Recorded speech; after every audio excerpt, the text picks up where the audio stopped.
Everyone. We're here. We're totally on time for the first time ever. Also, but the YouTube audience never knows that. Thankfully, they have no idea how horrible this production is behind the scenes. They're never here. They do now. Well, yeah. Well, if they want to find really out, then they better come over here to twitch.tv/Pantsless Podcast. Experience it in real time. Yes, indeed. Yeah, we're here. Welcome everyone. My name is Tamala. With me here is Gradigi Northern Savant and Achilles Star, subbing in for Trev Dog.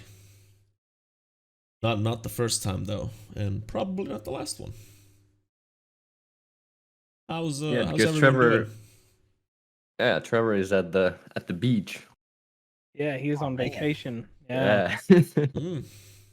Decided to ditch Meanwhile, I'm us over for the here. beach. I would if I could. Yeah. Right?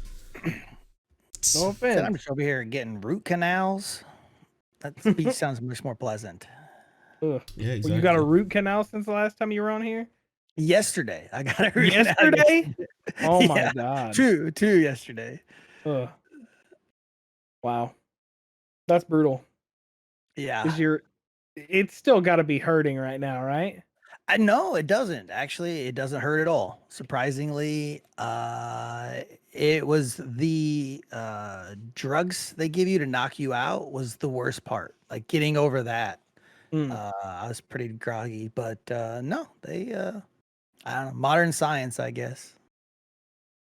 Awesome. Yeah, I guess dental medicine probably also advances pretty rapidly, like every other field of medicine and science. Yeah, we probably just don't hear about it as much because Yeah, Yeah. I mean they Who don't. cares about dentistry? Yeah, right. I don't. They're not even subscribe. real doctors. They're not even brutal. I know. I don't subscribe to the dentist magazine, so Maybe you should. maybe I should. You Yeah. Right.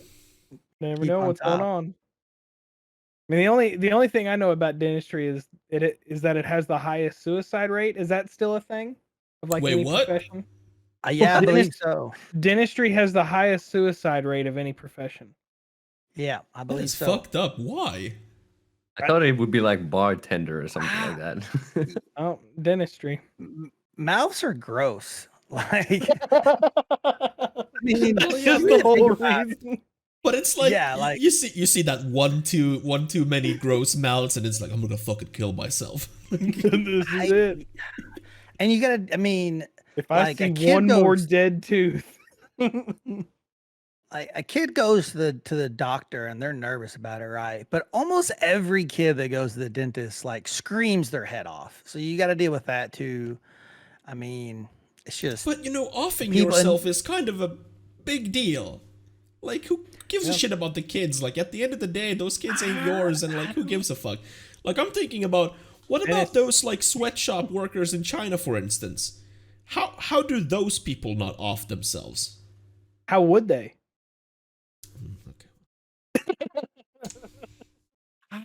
Dentists Maybe- got all kinds of tools just to do it. They got it. It's just all so tempting. And suicide doesn't maybe look it's- good on your social score. Dang. Right? Dang. You got to think about that. Yeah, you have to think about your social score in China. Man, it's good to Maybe be it's back on just- this podcast. We are straight into the good topics about suicide and dentistry, and like I can pivot to a lighter story. Yeah, please. Did you guys hear about the terrible accident John Cena was involved in? Oh yeah. No. He got his balls cut off. Straight clean off. And this is what happened. So I'm gonna call him just John going forward instead of John Yeah, we're Cena. formal. We're formal. Yeah, we're friends basically. So John, he was he's promoting the latest Fast and Furious movie, from the critically acclaimed and the greatest movie franchise ever, Fast and Furious. And he was talking to this Taiwanese media outlet, and in that interview, he said that something along the lines that it's great, like Taiwan will be the first country where the movie can be viewed, like in theaters, I guess, or something. And that's when the accident happened, the fatal accident where he lost his balls, because Daddy China came on knocking real fast and said, "Listen here, John, that's a big no-no, because the Chinese government does not view Taiwan as a country. According to China, Taiwan is part of China. Rest of the world, however, like me, I consider Taiwan as a country. But you know, I'm a dirty non-Chinese citizen, so whatever." So John, in his infinite wisdom, decided to correct the situation and try to salvage his balls a little bit, but instead he lost them forever. He issued an apology, and then he actually reached something very rare, the highly coveted double whammy. He pissed off everyone with his apology. Because he did not specify what he was apologizing for. So the Chinese audience were like, "John, don't be a bitch and say that Taiwan is part of China." And the rest of the world were like, "John, how does the shit taste from China's asshole?"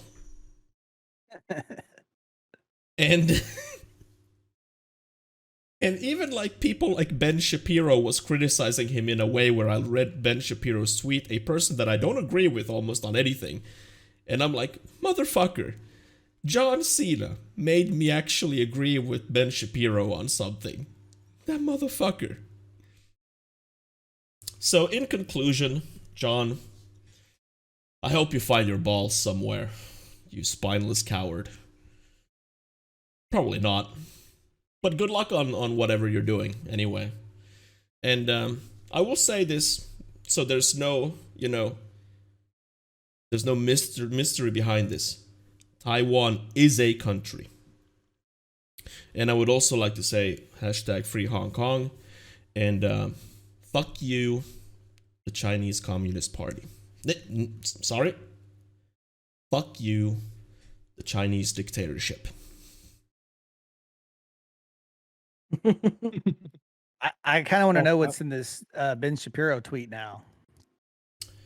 He is not a person I follow on Twitter.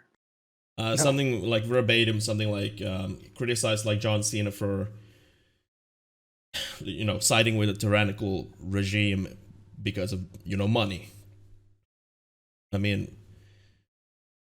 I'm fairly positive that the studio behind, is it Warner Brothers or whoever the fuck who distributes or produces those movies, they probably told him to apologize. Like, no, I'm honestly, sure. Yeah. They making them big bucks over there with the movies. But he's not definitely the first or the last person or company, or like representing a company that's gonna apologize for China for that same mistake. Oh yeah. I mean, the it's a political minefield, Yeah. And like even a couple of years back, there was like some German automobile like constructor, like they make just cars, and they did some T-shirts or some posts where they praised the Dalai Lama. And they had to apologize for that because the Dalai Lama is a terrorist, according to the Chinese government. So, potato, Wow. Interesting. But, yeah. From that lighthearted story... How's Subnautica North? Which one do you mean? Specify. Oh yeah, it's biting me in the ass already. Yeah, so both North and me, we played Subnautica Below Zero, the sequel to Subnautica. And I'm gonna let North just rip Subnautica Below Zero a new asshole. Yeah, I was super excited for the game because I loved the first one so much, and it was the game of the year for me. And it I had very high hopes for it, but it ended up kind of short. It's not a bad game though. There's a lot of improvements overall. Like the gameplay seems like a lot smoother, and it's not as grindy as before. Like you'd used to have to go like a kilometer away just to find some stuff, and then you would have to go back and just to realize, you forgot to pick that one item, and then you gotta go back again. But with the smaller map, it's a little bit easier. And they also introduced like this whatchamacallit, like iceberg things. Like Tom found like multiple of them. I couldn't find like them at all. Like I didn't even realize that was a thing where you could like swim underneath the iceberg. That was kind of weird mechanic. Yeah, they had Apparently there hollow wasn't. icebergs. Yeah, they had some weird names for it. I don't remember what it was called.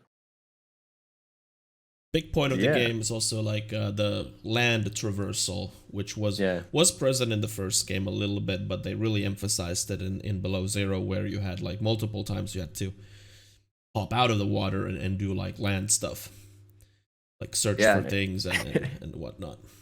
It was really annoying because every time you would like surface, you couldn't see anything.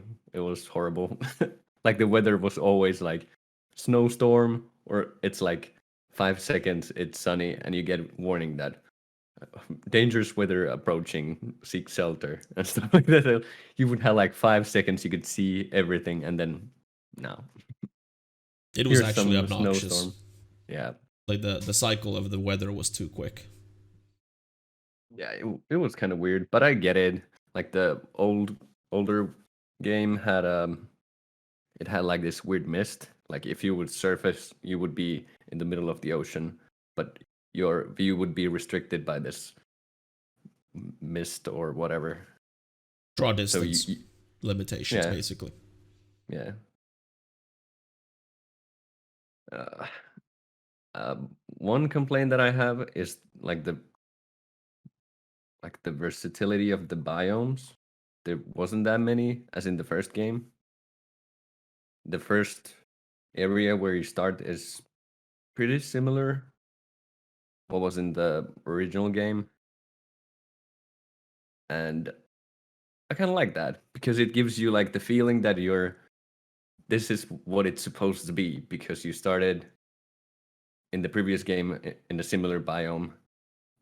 There's like similar caves around the area, and you get like you start where you basically started off the other game, so it feels like you're at home, but then it starts to like throw you like these curveballs. Like I'm pretty sure when you start, you still hear like the original game's Leviathan sounds, and I'm pretty sure that's not supposed to be there, and it's kind of scary. But once you realize that it's pointless because you hear it all the time, and I never found where that sound was coming from. That was kind of problematic in my opinion, because it's just a sound, but it's scary, but it's not supposed to be at the beginning of the game.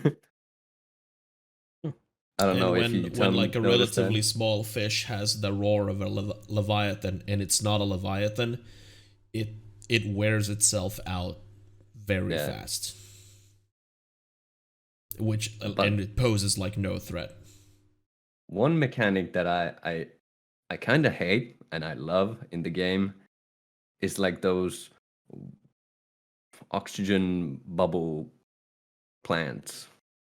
Do you Hmm. remember seeing those? Yeah. Yeah, I mean, I Basically, you use can them.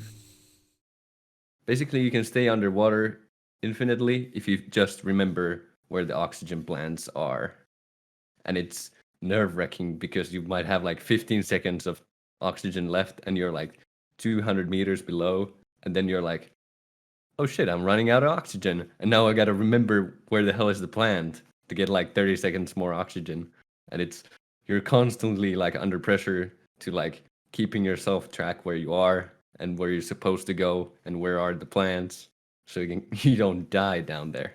I don't know if you died because you couldn't like find oxygen plant, but that was my only death in the game, I believe. It was very early in the game, and I couldn't. I got stuck in like some sort of cave, and I couldn't find the oxygen plant anymore.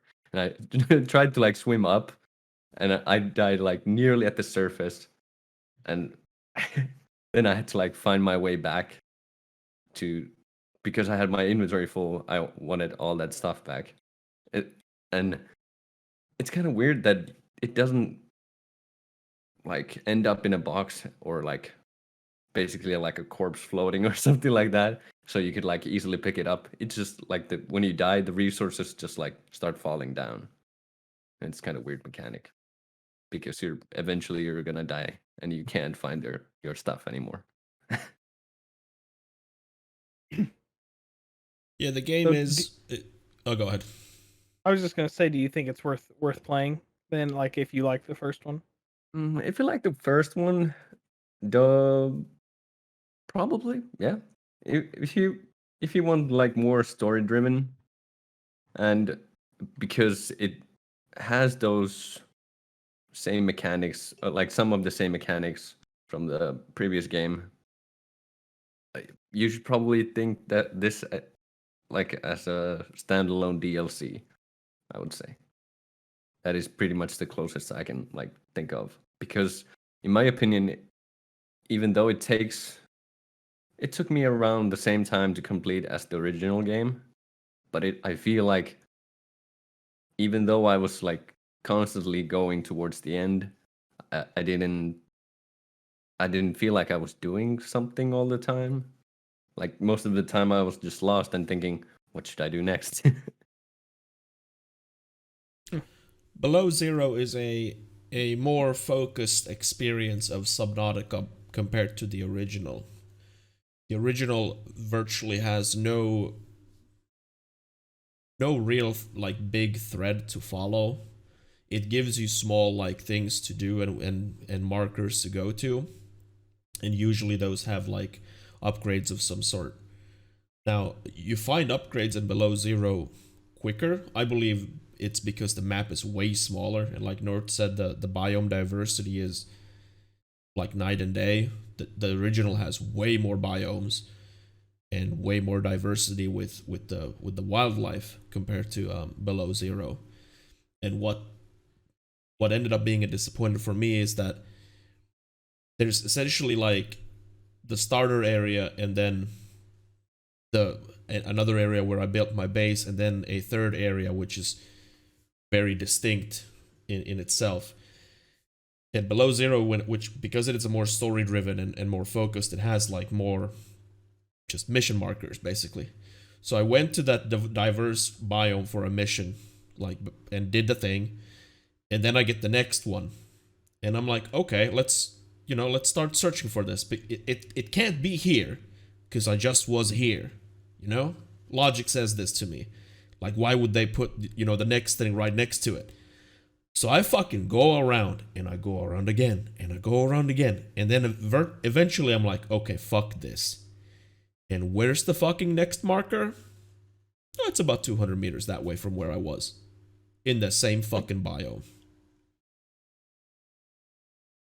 It honestly, like, it, because even though like the first Subnautica was way more open in a sense, and like where you go and when you go, it still had like distinct biomes with distinct resources and distinct reasons why you went there.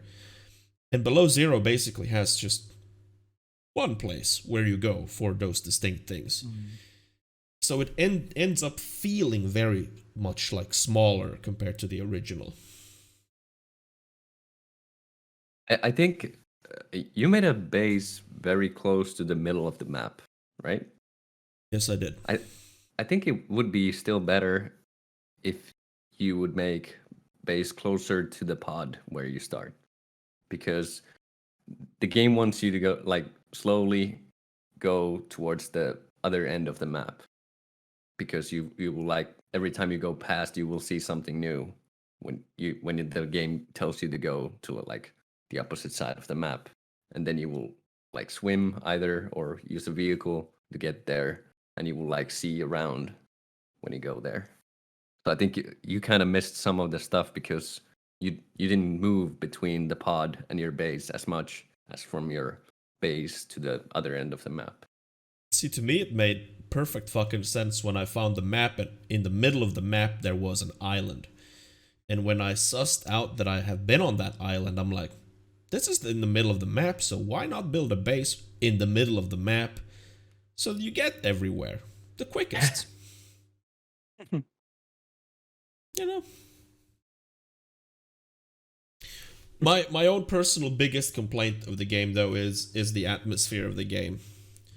Now, like, when the original game came out, a lot of people called it like a horror game that is not really a horror game because of the atmosphere and the game creates. It's that vast ocean, and you know, and then you hear those distant roars, and usually those distant roars that you hear turn out to be big fucking fish that want to kill you.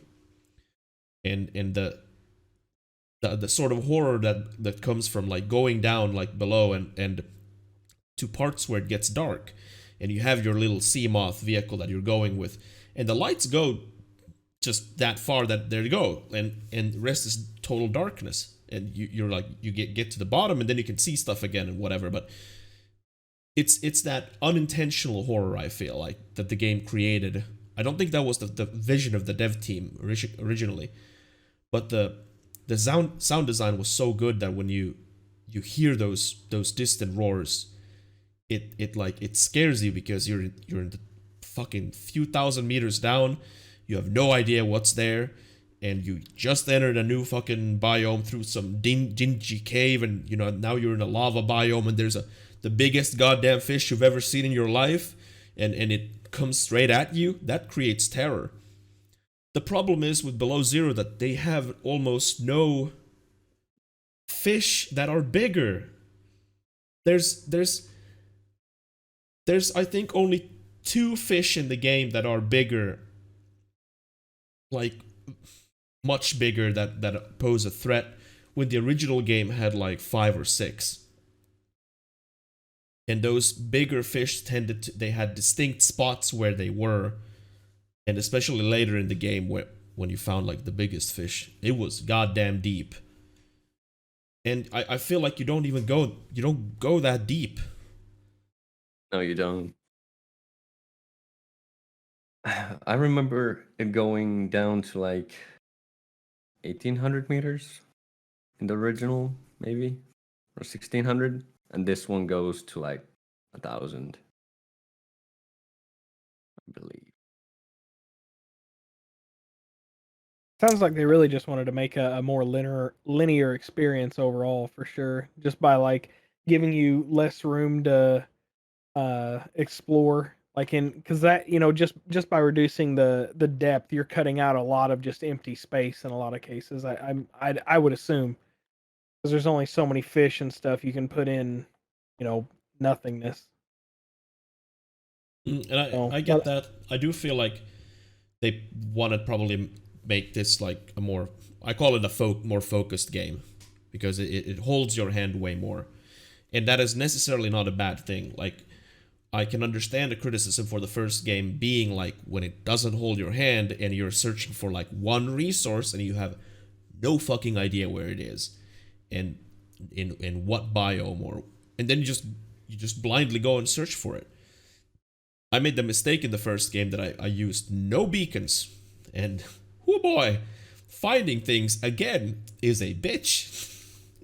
So I made sure to have a shitload of beacons in Below Zero, and I ended up like not necessarily needing them.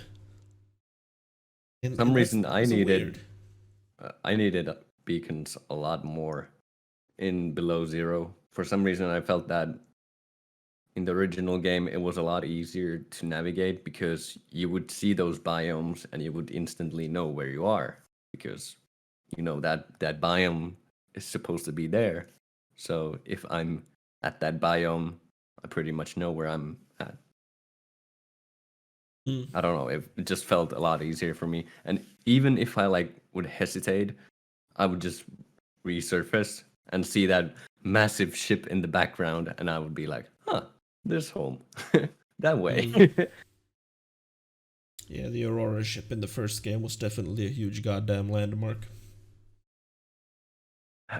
I also want to criticize that the game kind of has two stories, and the other one is basically like just in the background. Like, if you just want to explore, you can do this if you want, and the other one is basically more guided, and you can complete the game if you just follow this trail, basically.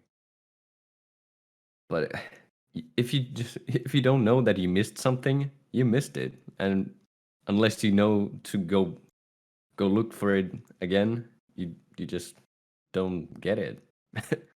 And it's kind of weird to have something like that in the game. Like there's nothing to indicate that you're missing this thing, and that's why you can't make any progress. Yeah, the two kind of main stories that run through the game is a kind of a weird concept. I know other games do it, especially like RPGs have like multiple main stories or main missions, like, or whatever.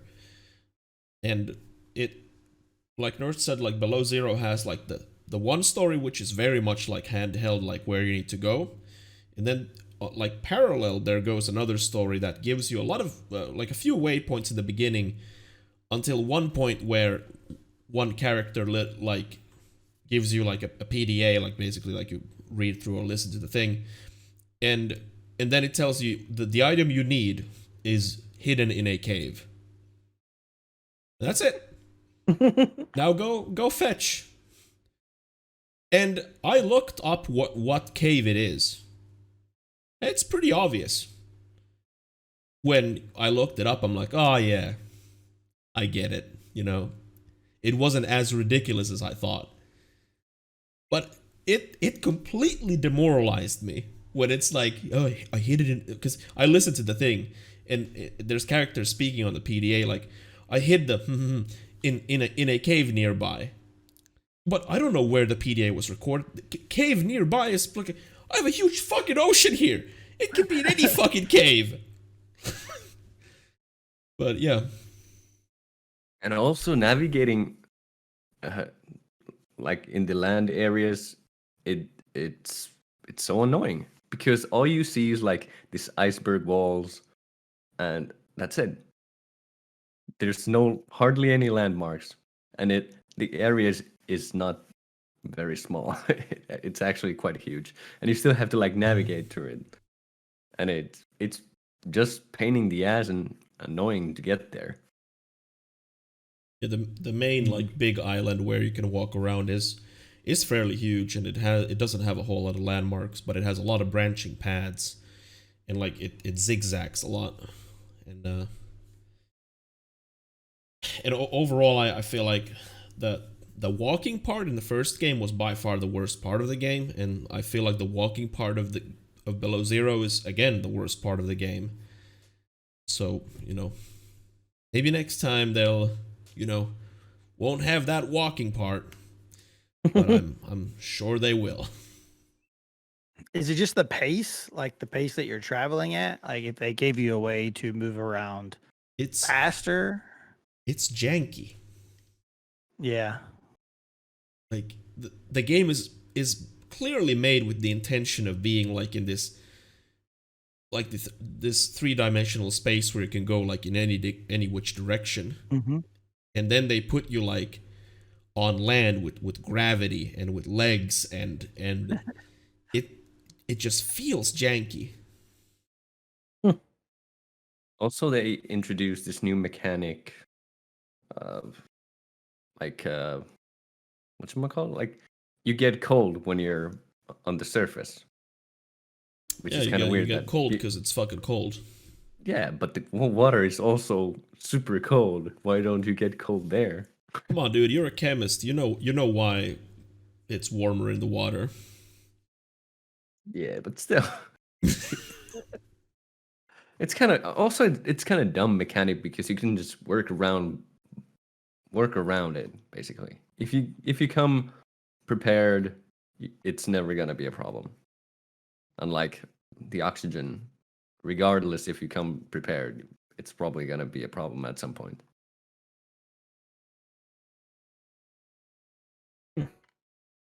But like Nord said, I don't think this is a bad game. Like, even though this is being both of us criticizing the game, know that it comes from a place of love, because both of us really like the first game, and there's a lot of the same things in the sequel. And I think, Nord called it like it's best to think of it as an expansion. I think that is very apt, because a lot of especially the building aspects are exactly the same to the original. Yeah, I don't understand why didn't like building and like different vehicles and upgrades was like the thing for me. That I like having that progress go all the way to the end and have like all those upgrades and different type of vehicles and stuff like that. But they didn't add any. Well, basically they changed one of the vehicles, but still, I would have thought they would add more. I say, especially in a survival game where, like base building is usually a pretty big part of it. Yeah. Yeah, I mean, it is a survival game, but I think it is a survival game that doesn't necessarily focus on the survival aspects as much as a typical survival game does. Because in the beginning you do care about the oxygen, and in the beginning you do care about that water meter, like you need to drink water and you need to eat food. But very quickly, with very, very few steps, you make those systems completely redundant. Because once you get the first vehicle that you can drive around in a cockpit, oxygen will never be a problem ever again, because you always can swim to the car and refill your oxygen. And once you find like one plant that you can eat, you have infinite food. And once you build one specific kind of thing that just creates water from seawater, you will always have water. And you never need to think about any of that stuff ever again. Wild. So at that point, it just becomes exploration. I mean, obviously there's objectives, but I mean, that kind of takes the... yeah, but also that when you can get food that easily, and because in the previous game you would have to like pack a lot of stuff with you if you were gonna go to explore stuff, because the map is huge. It's gonna take you like half an hour to get to the other side, and then travel like 1,000 meters down. It's gonna take you time just to get there, so you have to come prepared. But in this, it's 5 minutes and you're there.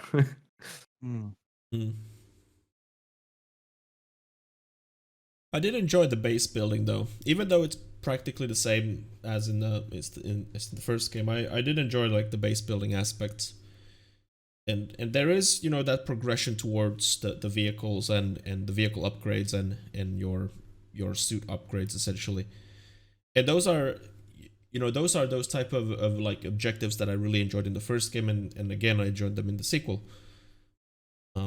I just wish that the first game had the sea moth, which is the kind of the main vehicle for the longest period in the game. It's a fast, like mobile, small kind of just a thing that speeds through the water. And then very late game you get this huge submarine called the Cyclops. Now, apparently the Cyclops from the first game was criticized because you had to take it to those deepest depths. And it was a little of a kind of a bitch to maneuver, because it's huge. And when the cave entrance is this small, Man, oh man, pucker up, boys. It's gonna crash, but we're going. And that was so cool though. I wanted that big ship, but I couldn't have it. yeah, building the Cyclops in the first game was it was a huge moment. Like you gather those goddamn fucking resources for hours, and then you have them all, and then you build the motherfucker, and it like stretches from your entire screen when you build it, and it's like, oh my god, that thing is massive, and you can walk inside it and stuff. It has 2 levels. Like, and it's like you're God in the ocean. Like you can just like ram into the smaller fish and they just like pop off and you're like, get out of the way. Here comes torpedoes. But the response from the devs to the sequel was basically build this thing called the Sea Truck. Now the Sea Truck, I feel, is a combination of the Sea Moth and the Cyclops from the first game. So they took like the small compact design and maneuverability from the Sea Moth, and then they took the space and kind of just having a bigger thing from the Cyclops, and they got the Sea Truck. Fucking hate the Sea Truck. Just felt so underwhelming, and I don't really know why. It was just a huge letdown. How did you feel about the Sea Truck, North? Be honest. It was not good. Dang. I think it was well scaled though compared to the map, because it's not very fast. But then again, the map is not very huge, so you don't need a fast vehicle just to get by. So I think that was done right. But then it's very hard to find the compartments, the add-ons to the truck. Like, I don't think... Did you find like one compartment to the Sea Truck, Tom? What, I found like 3. Did you find all of them? Yeah, if that's all of them, then I did, yeah. I think there might be still more. And then there's there's 4. I didn't build the aquarium ever. Yeah. But I had 3 on me. And then there's the upgrades you can put on the Sea Truck. And there's I only found in total 4 pieces, which means that's 2 upgrades, 2 each. So basically, unless you find those 2 spots where to get them, you don't get the upgrades. But then again, you can find billion sea moth pieces all around the map. So it's kind of dumb that if you don't know that upgrade is right there behind that rock, you just don't get it, and it's kind of dumb. I sweeped heavily the one area that had the diverse biome, and all the Sea Truck modules were there. It had just a shitload of other upgrades. They really filled that place with suit upgrades and Sea Truck modules. It was kind of crazy. So finding all the pieces was cumbersome a little bit, because there's just so many in one area, and they have duplicate. It's not a set amount of one thing. When I built the biggest oxygen tank, I still found 5-6 pieces of that same oxygen tank. It just gives me just resources instead of blueprints from it. One thing that was a lot better in the Below Zero than the original is the prawn suit. That they really pulled off, because in the original, moving around with it was annoying as hell unless you had the grappling hook.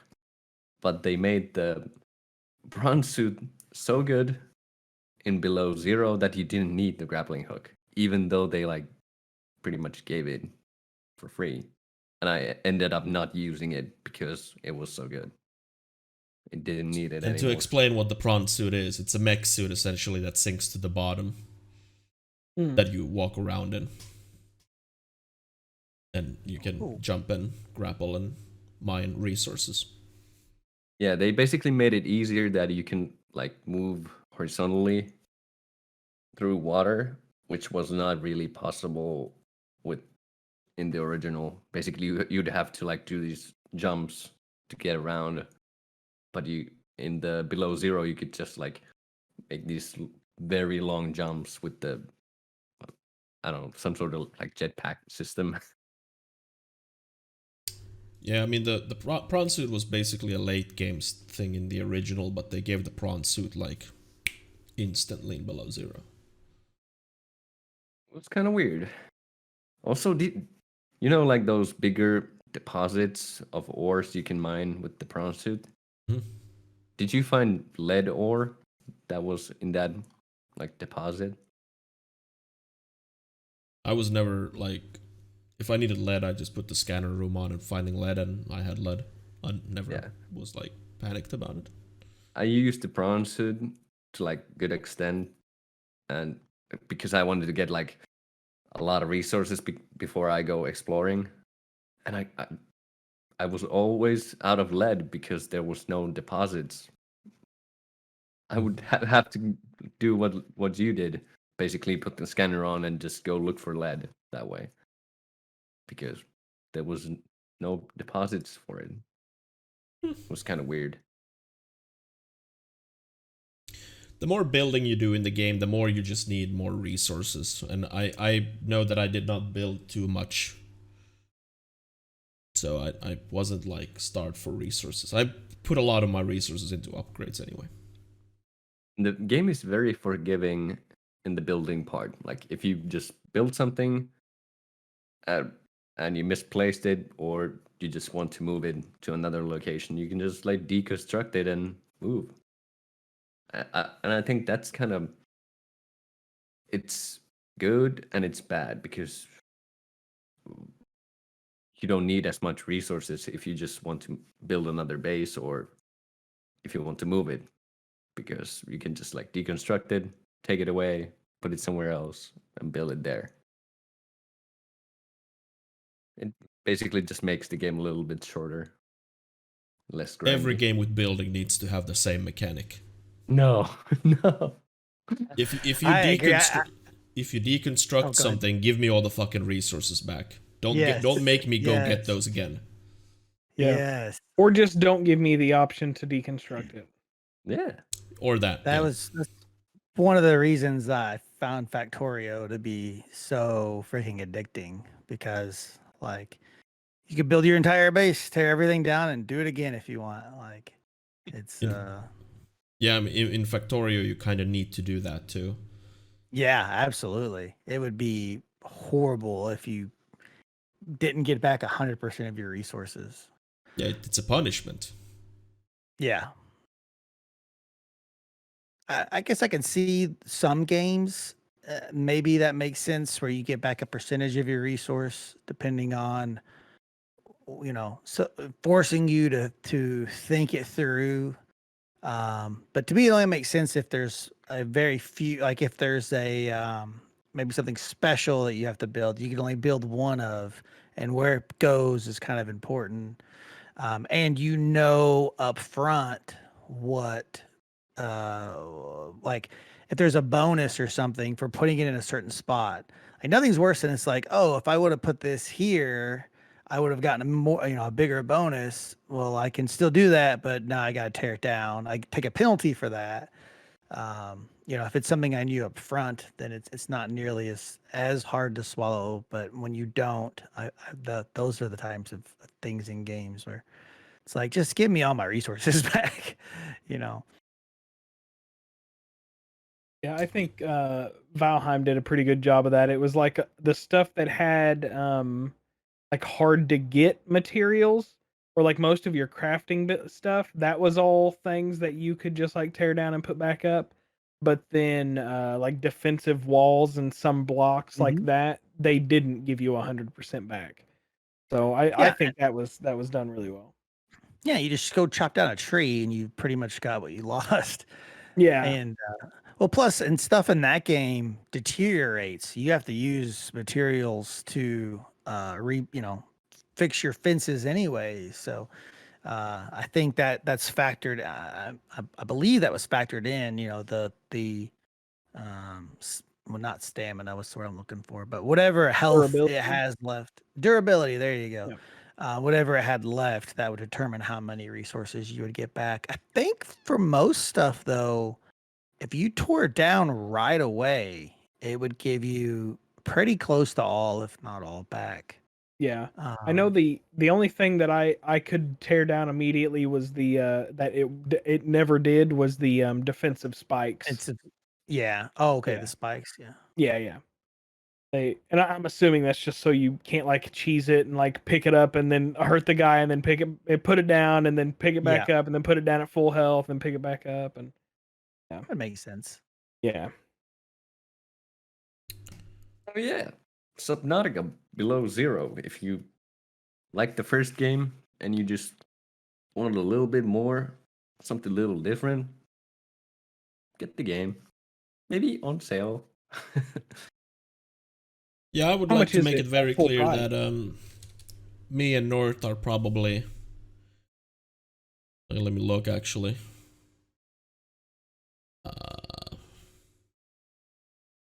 PC, there we go.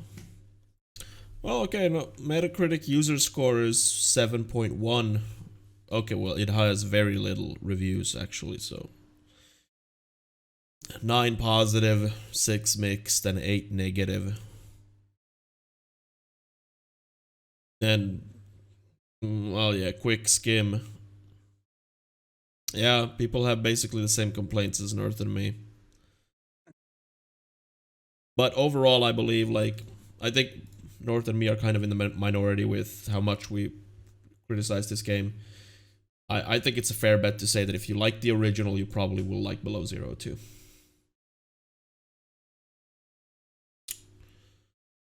It's not as scary as the first one. It has none of the horror elements from the original. I would go as far as to say that. Who wants to talk about hot tubs? I like hot tubs. The hot tub Specifically- meta. Yeah. I like to talk about pools and beaches too. What can you do with me on that front? Oh, I'll figure something out. Okay. So for the past like weeks at this point, a big talking point on Twitch has been these hot tub streams where basically just, you know, these mainly female streamers dress up in their bikinis and they do hot tub streams. I'm not gonna beat around the bush. The streams are sexual in nature. Of course they are. I'm not a fucking idiot, you know? So this all kind of came to a head when Amaranth, who is one of the bigger female streamers on the site, noticed that she lost all of her ad money or ad revenue without her knowledge, like no notification or anything. She just noticed that like suddenly she gets no ad money anymore. And through digging and talking with Twitch, it then was revealed that yeah, like advertisers pulled out. Okay. That was pretty shitty, I think, from Twitch's end to not like warn her about anything, but it is what it is. So this led Twitch to make a decision. And that is to create the new category, which is a fun category. Still, because there's a lot of memes in that place right now. Which is the new category called pools, hot tubs, and beaches. And anyone can buy a $5 inflatable pool, put it in your living room, and do whatever. I watched the Star Wars movie yesterday under that category. It was kind of fun. Yeah. They played every Star Wars movie back to back under that Nice. category. Yeah. During only a matter of time. During Empire, the channel got banned. Oh, did it? That's funny. Well, they had I mean, that's like 14 hours of movies that they got to show before anyone noticed. So pretty good. I know I went in there and asked I said, "Is this where the women in bikinis are?" And like 7 dudes told me to wait till episode 6.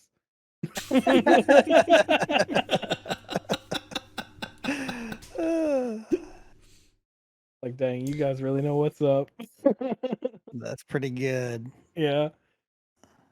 The real reason why this category was created is to appease advertisers, though. It is very clear that because in the press release when they announced this new channel, they also explained that they are giving advertisers more tools where they can opt out of different categories. So now, your typical mom and pop shop with extremely religious views can opt out of these skimpy softcore porn thingies and choose not to advertise on streams that appear under pools, hot tubs, and beaches.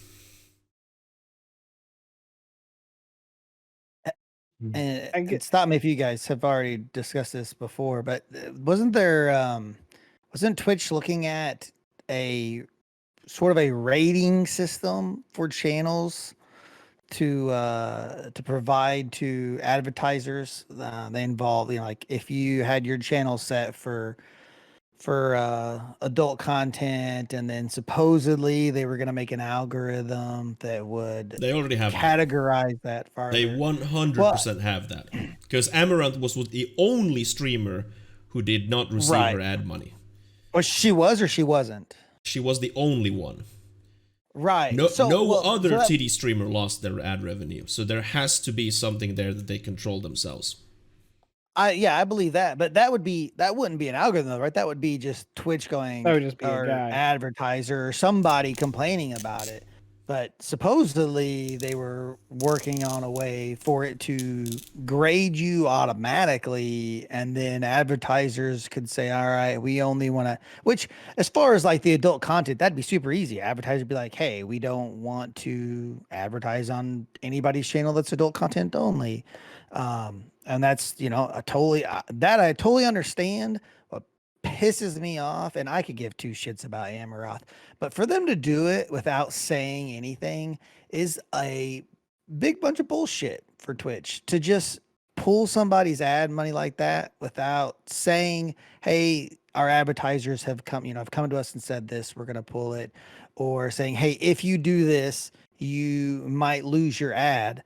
They're, supposedly upfront about what they'll ban you over, but they are not upfront about, this is obviously the first, but it's the first of, it's going to be many. This is going to happen to people, more frequently, I think. But yeah, I remember reading some time ago, they were working on some kind of thing. It was even supposed to, judge the foul language in your chat, how much that gets used, and come up with some kind of social score. I don't know. But that was something I remember seeing some time ago. I like to get graded. Please, Twitch, grade me. Right. Yes, it's like social score, Exactly. but in Twitch. Yeah, but in Twitch. Sounds like a great idea. Yeah. I mean, for advertisers, I can understand. They just need to be transparent about it, which is something that Twitch is not at all. Yeah. If they do that stuff, they should let people know the parameters, like what makes it good. And I should be able to go and look at what my grade is at any point, and that's not a Twitch thing to do. Yeah, and why? And why? Like if even if they're like broad categories like foul language, I don't need exact instances, but like that kind of stuff. But that's not, Twitch isn't that way. So. No, Twitch is not transparent at all. Yeah, very not Twitch. Yeah, this has also like it with the introduction of the category, it sparked that same kind of discussion that has been going on since IRL got introduced to Twitch. It is like, how much of this sexualized content should we allow on this platform? And I am still of the same opinion. If Twitch allows it, then I'm okay with it. I don't care. Like, if Twitch thinks it's okay to someone to if someone chooses to use their body to basically sell subs or gain money, then fucking go for it. I'm not gonna sit here and judge anyone for doing that. If that works for you, fucking great. You know, I have my day job and you have your day job. And like, I was listening to the Dropped Frames podcast today, and Co-Carnage brought up an issue that I feel probably a lot of people feel, but not necessarily they don't talk about it.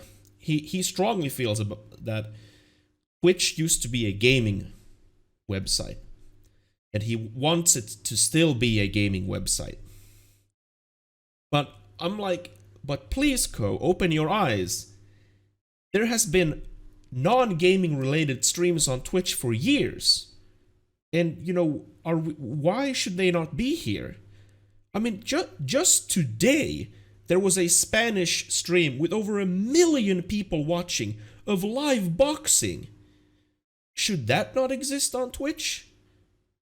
If no, then why? Why not provide live streams of any kind? Or like all sorts of things.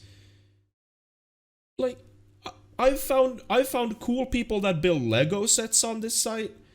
I've found cool people who do paintings. I've found people who make like they work with leather. And I think those streams are nice to watch because I can watch something that I don't know anything about and maybe learn something. Yeah, it's whatever people want to watch. Why not have Yeah. a category for that? And didn't IRL start because people were pretty much just skirting the rules by like having Yeah. a video game playing, but then muting it, and then because if you guys know Easy Allies, I'm sure you've all heard of. It used to be game trailers. They Huber lost the bet, you know, years when Twitch was pretty new, and I remember he had to do stand up on Twitch. And to get around it, the other guys played a game and they had it like, you know, itty bitty in the corner while he stood up and did stand up because there was no, you know, that was before IRL and all that. And it wasn't long after that they were like, you know, if people are, I mean, they're technically not breaking the rules, right? They're playing a video game and that is our rule. So it's absolutely insane to me to say that, you know, can just be video games because people are just going to find, I mean, there's a reason the hot tub meta exists now. People are always going to find a way around the rules or come up with their own or whatever. So I'm 100% on board. I mean, there's a lot of cool shit out on here that people do. Just no reason to limit it. For sure. Yeah, I feel like that's just like that. I don't know. It like I don't like the term gatekeeping, but that's definitely what that is for no reason. Like literally for no reason. Other than I just want it to only be video games. Other people are doing things on here I don't want to watch. Instead of just not watching them, I'm gonna complain about them. Like, Because why? they had like what does... they had DJ Knight as a guest, and he literally said what you said. Like, why sit here and complain about hot tub streams when you literally don't have to watch any of them? Yeah. Yeah. I think some people complain about them because they think they're losing viewers to it. That's the only reason I could see anybody that is a streamer complaining about it is because they think that they're going to lose streams to it. And to those people, I say, those people watching those hot tub streams, they're gonna watch them. It really, Yeah. Sean, I've got a Empire. I've got a 8-man hot tub in my backyard. So if you guys want to take a road trip, we can do the podcast from it. Yeah. Yeah, I mean that's exactly the right thing, Nate. Is like if someone comes onto Twitch to watch a hot tub streamer, I am not their interest. they weren't looking at like my stream of me raging at Final Fantasy. Like it wasn't like a cartoon where it's like, oh, but hot tub stream this dude. Hot tub, like that's not that. At no point is that ever the decision that it boils down to for anybody that's complaining about it. Like there's definitely things to complain about, but most of them are just that. Like you said, they're afraid that they're losing viewers, and some people are, but it's just other people also exploiting the same advantage. Yes, 100%. So, like, if anything, it's an advantage to allow that, because people that might not be on Twitch or even know really what Twitch is hear about these things, and then they get on the platform, and then maybe 2 or 3 years down the road, when they decide that there's other things on Twitch, they might look at my thing, and then I'm still there. Twitch put when they announced this thing. I'm gonna read this straight from their own press release, and this section they put in bold. By the way, being found to be sexy by others is not against our rules, and Twitch will not take enforcement action against women or anyone on our service for their perceived attractiveness. So there you have it, folks. Twitch says that you can be sexy, and they won't ban you for it. So I think my only real complaint about this category isn't that it's kind of silly that it does exist, but most other categories imply some type of activity. But I know that it's 100% just so people can like filter out that category and for advertisers. But what is beaches, pools, and hot tubs? Like what does that imply that the people are doing? Like if I want to, I literally think that it's the only category where you are allowed to use or wear a bikini. Yeah. Yes. But it seems really broad to throw beaches in with hot tubs. Because, like, what if you had a workout channel and you're like, hey, today we're going to go to a beach and do, one of those workout things at the beach. So now do you have to be in the beach? Like, do you have to be in the beach category because you're working out on a beach?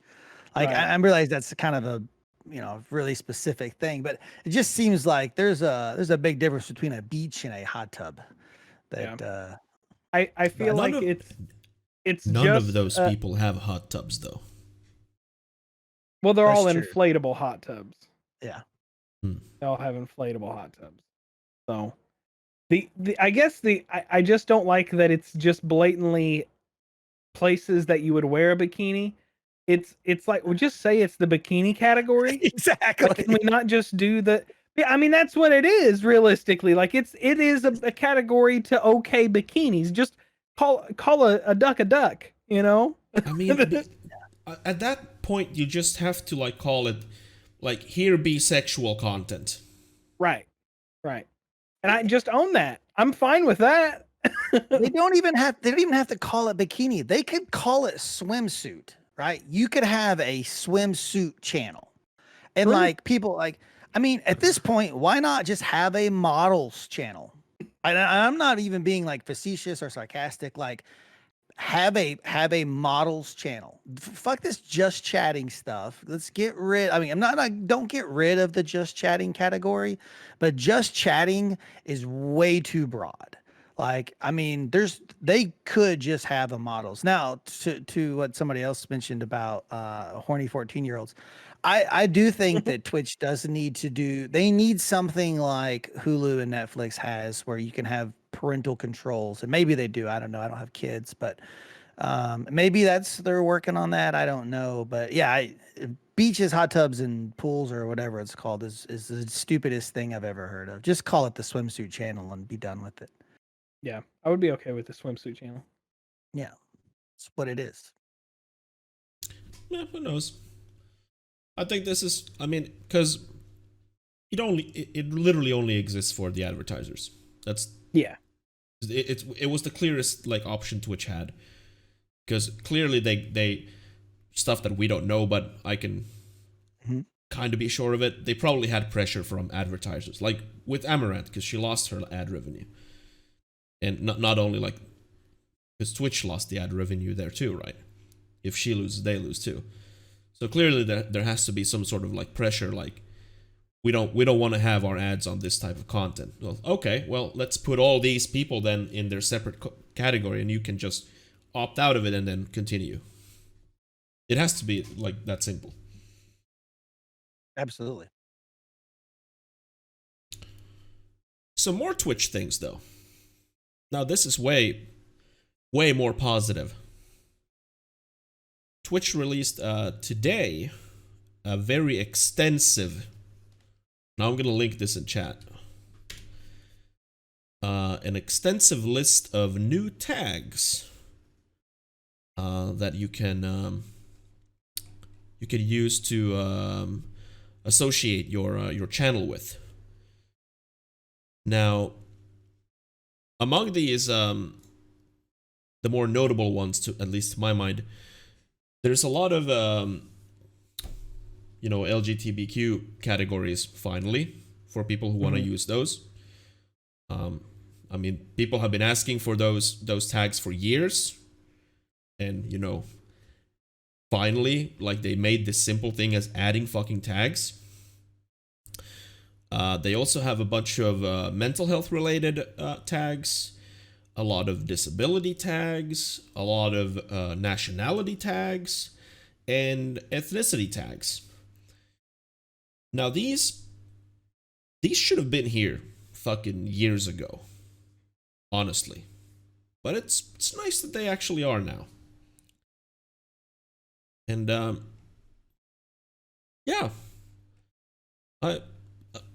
Good on you, Twitch, for doing the bare minimum. But I had a little Twitter conversation. I'm not gonna name names because I'm that guy. But I'll read this. I don't mean this out of spite or hate. On the contrary. But why do we need tags for sexual orientation? Doesn't this diversification divide more than it unites?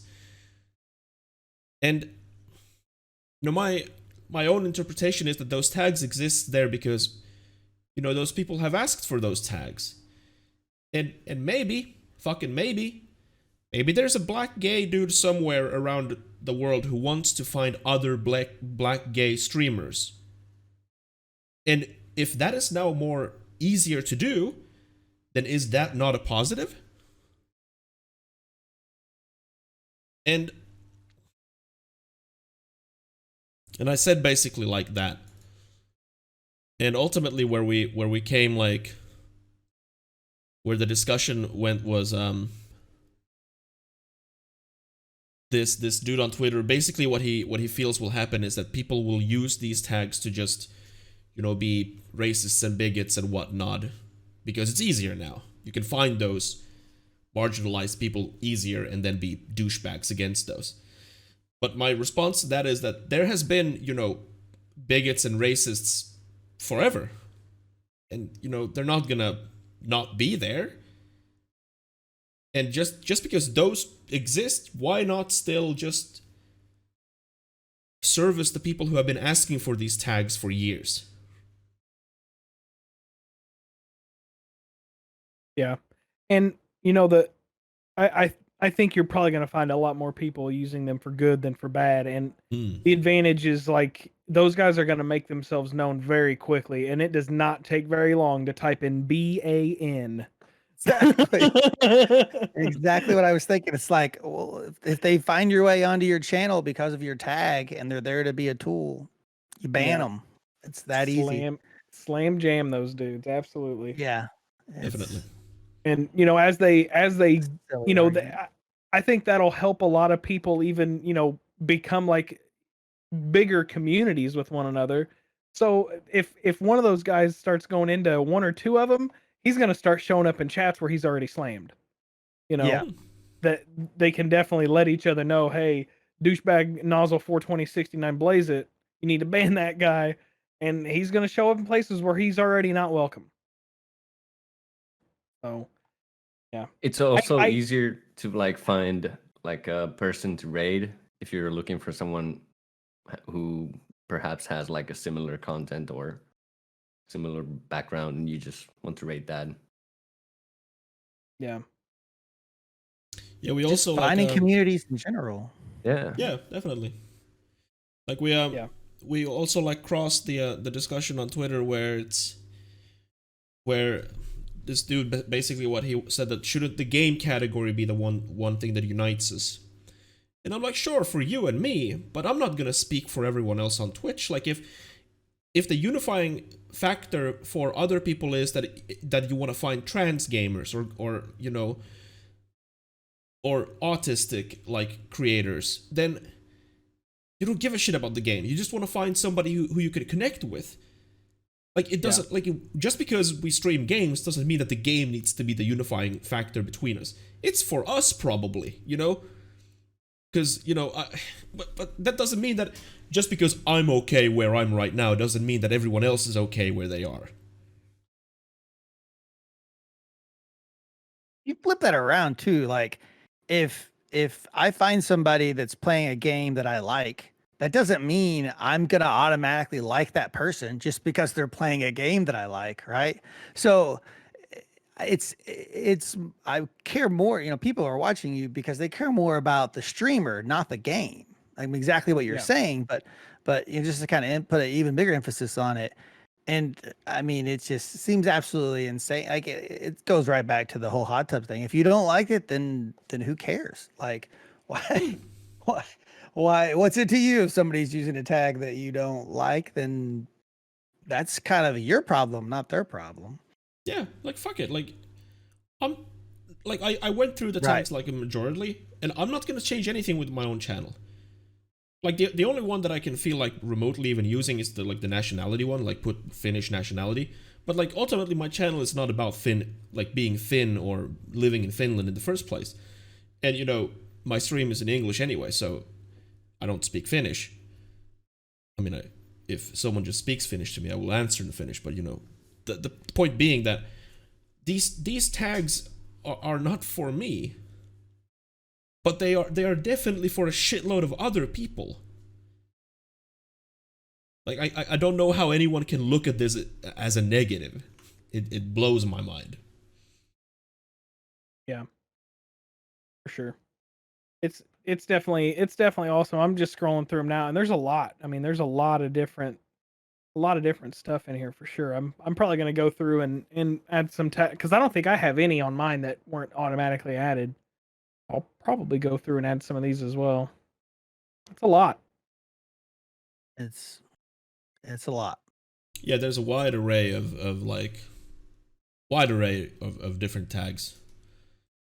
And I mean, I would, if anyone checks the website, like automatically filter out the category and automatic and just look at the stream ones. I mean, even in the category ones, there's like a shitload of League of Legends tags that are just added automatically depending on like what character you're playing in the game and stuff. Oh, it changes those automatically? Yeah. That's nuts. Yeah, if you play like I saw that it had all the league tags, and I was like, man, that's gonna be a pain every time you switch champions. You got to go in and switch your tag. No, it's so automatic. how does that work? It might just scan your screen. I know you can connect your Twitch Prime or your Twitch to your League account, so it probably communicates and tells what you're playing currently. Yeah, because I see here there's a bunch of streams for the New World, which is that their MMO. You know, that's Amazon's MMO, so that makes sense. Yeah, I have a funny thing about New World, by the way. Yeah. Would you like to hear the most ridiculous thing that New World posted a couple of weeks back? Yeah. Oh, okay. Sure. So they're experimenting like with their in-game shop and seeing what sticks. And keep in mind, this is an MMO. They are selling fast travel to players in an MMO. Wow. I thought that would be like you have to do like a quest and then you unlock the fast travel for the area, but you can buy it? What? Literally buy fast travel in the shop. Oh Wow. my god. Well, that's gonna be a garbage game. Yeah. Oh yeah, I see they have level tags Yeah, for level New tags. World. Yeah. Hmm. Yeah, I was looking at the automatic tags.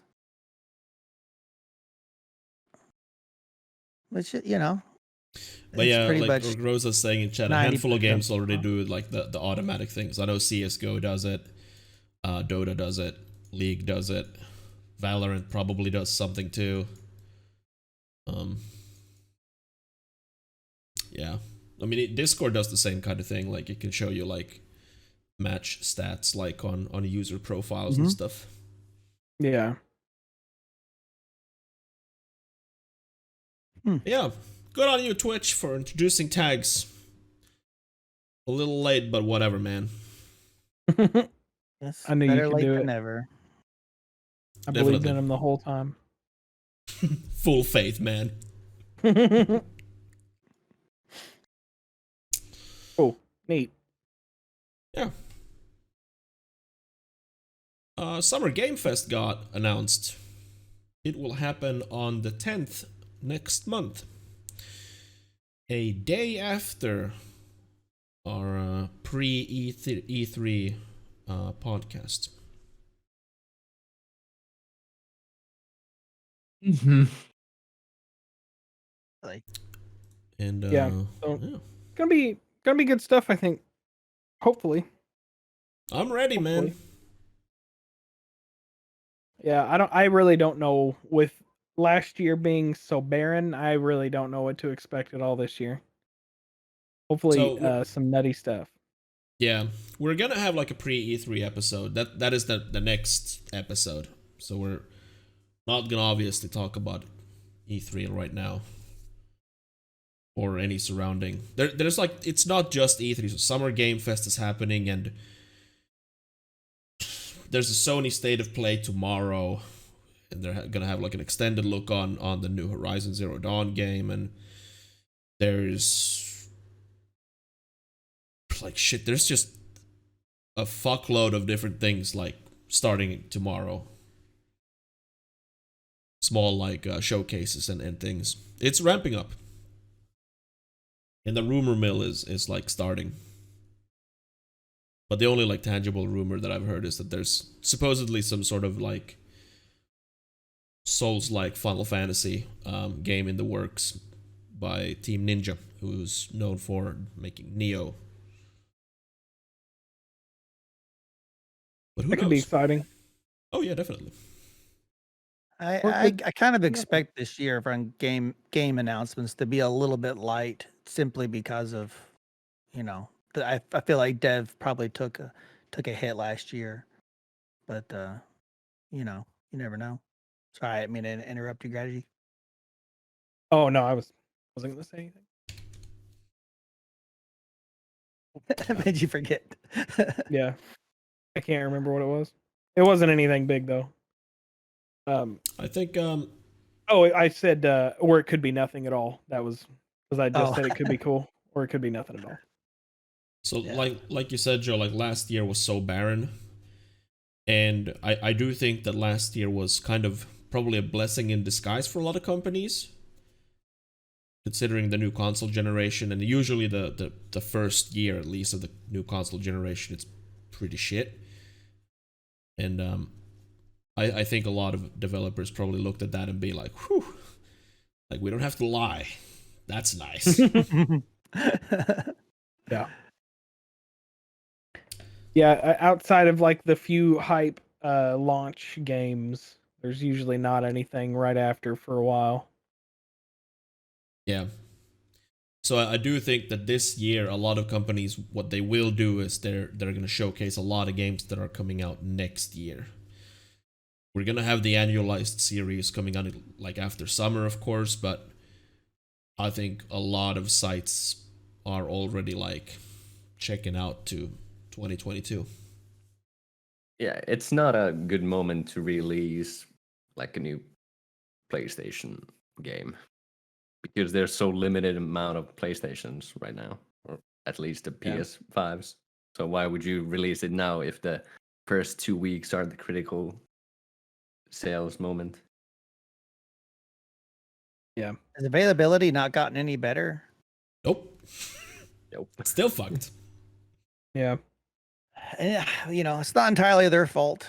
It's hard to get any electronic parts for anything still. So Yeah. I'm curious how many are just sitting on eBay not moving. Like how many were bought by scalpers and are just sitting there not doing anything for anybody. I hope nobody's buying them. It says there's about 2,200 results for just PS5. Whew. Let's narrow I that hope down. people aren't buying 1,500. 'em. Whenever I put PS5 console, that shrunk it down to 1,500. So over 1,000 are just sitting on eBay, not doing anything for anybody.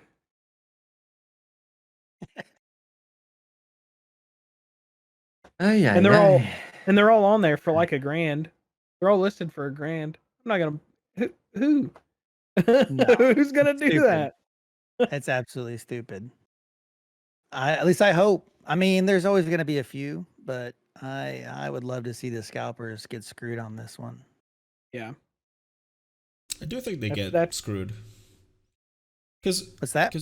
I do think they do get screwed. Because even like, if you buy a PS5, then you buy a PS5 because you want to play a specific game. Probably Returnal at this point. Or maybe Demon's Souls.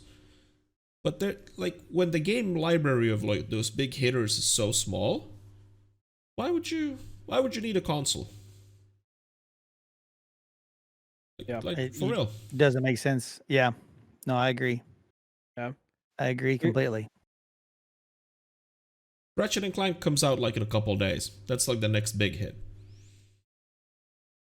Yeah. I would say people would buy consoles to play that if they were available. Like, Yep.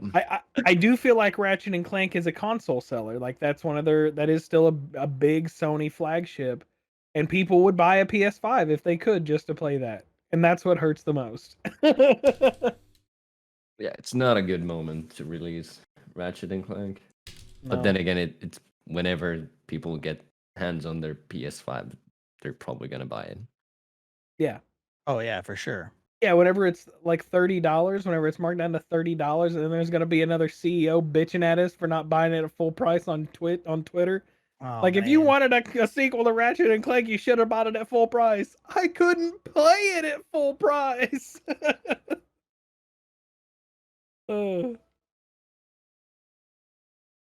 Ridiculous, though. I'm sorry, chat, that Well, links are not enabled. I don't know why. I thought I enabled links. I have no idea why it's back to not being enabled. That's nuts, Empire, that they're still selling every few minutes, and there's still that many on there. That's wild. Yeah, it makes you wonder too. I know some people like they'll list them and mark them as sold and do that like over and over to help drive the price, like the going price up. Hmm. So I wonder. I mean, I'm sure that there are 100. There's definitely people that are buying them, but I wonder what percentage of those are actual bids versus what percentage of those are people gaming eBay's shitty system. Yeah. That's fucked. Yeah, 'cause people with those storefronts and stuff, they can do that and not have to take the hit. They can just do that as a bunch of them and then mark them as undeliverable or whatever, and then they don't have to pay the eBay fees because it was never really sold. eBay systems kind of, Not upgraded Yankee. since the 90s.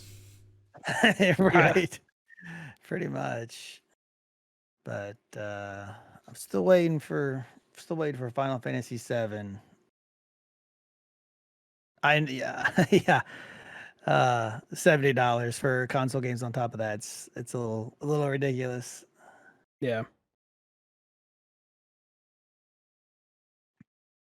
Yeah, I don't know. I I was hoping by now PS5s would at least maybe be spotted in the wild every once in a while. But you don't occasionally be like, oh, you whenever like the Switch came out, it was every once in a while you'd hear about somebody finding one at a Walmart or a Target on a cool crisp Sunday morning. Yep. There's none of that for the PS5. Nobody finds them anywhere. They don't exist physically. I question whether or not anyone actually owns one. Yeah, I've even never my, seen one. Even my local store, they got their last PS5. They got 3 PS5s the 24th. What the fuck? This is what it looks like. Wow. I don't actually own one, by the way. What the fuck? I am holding one, but I do not actually own it. It is not mine. That would be Jimbo Fonz in the chat. This is his. Oh, that's funny. What the Awesome. fuck? Is that real? Yeah. Wow. He bought it from somebody that bought one and played the one game that they wanted to play, and then that was it. They were done, and they sold it to him at retail. So Nate's in on it. I Yeah, can't believe so- he's in on the scam. Why would you play one game and then sell the console? There's like 7 years worth of games in the future. But do he you guys want want to to hear that game later.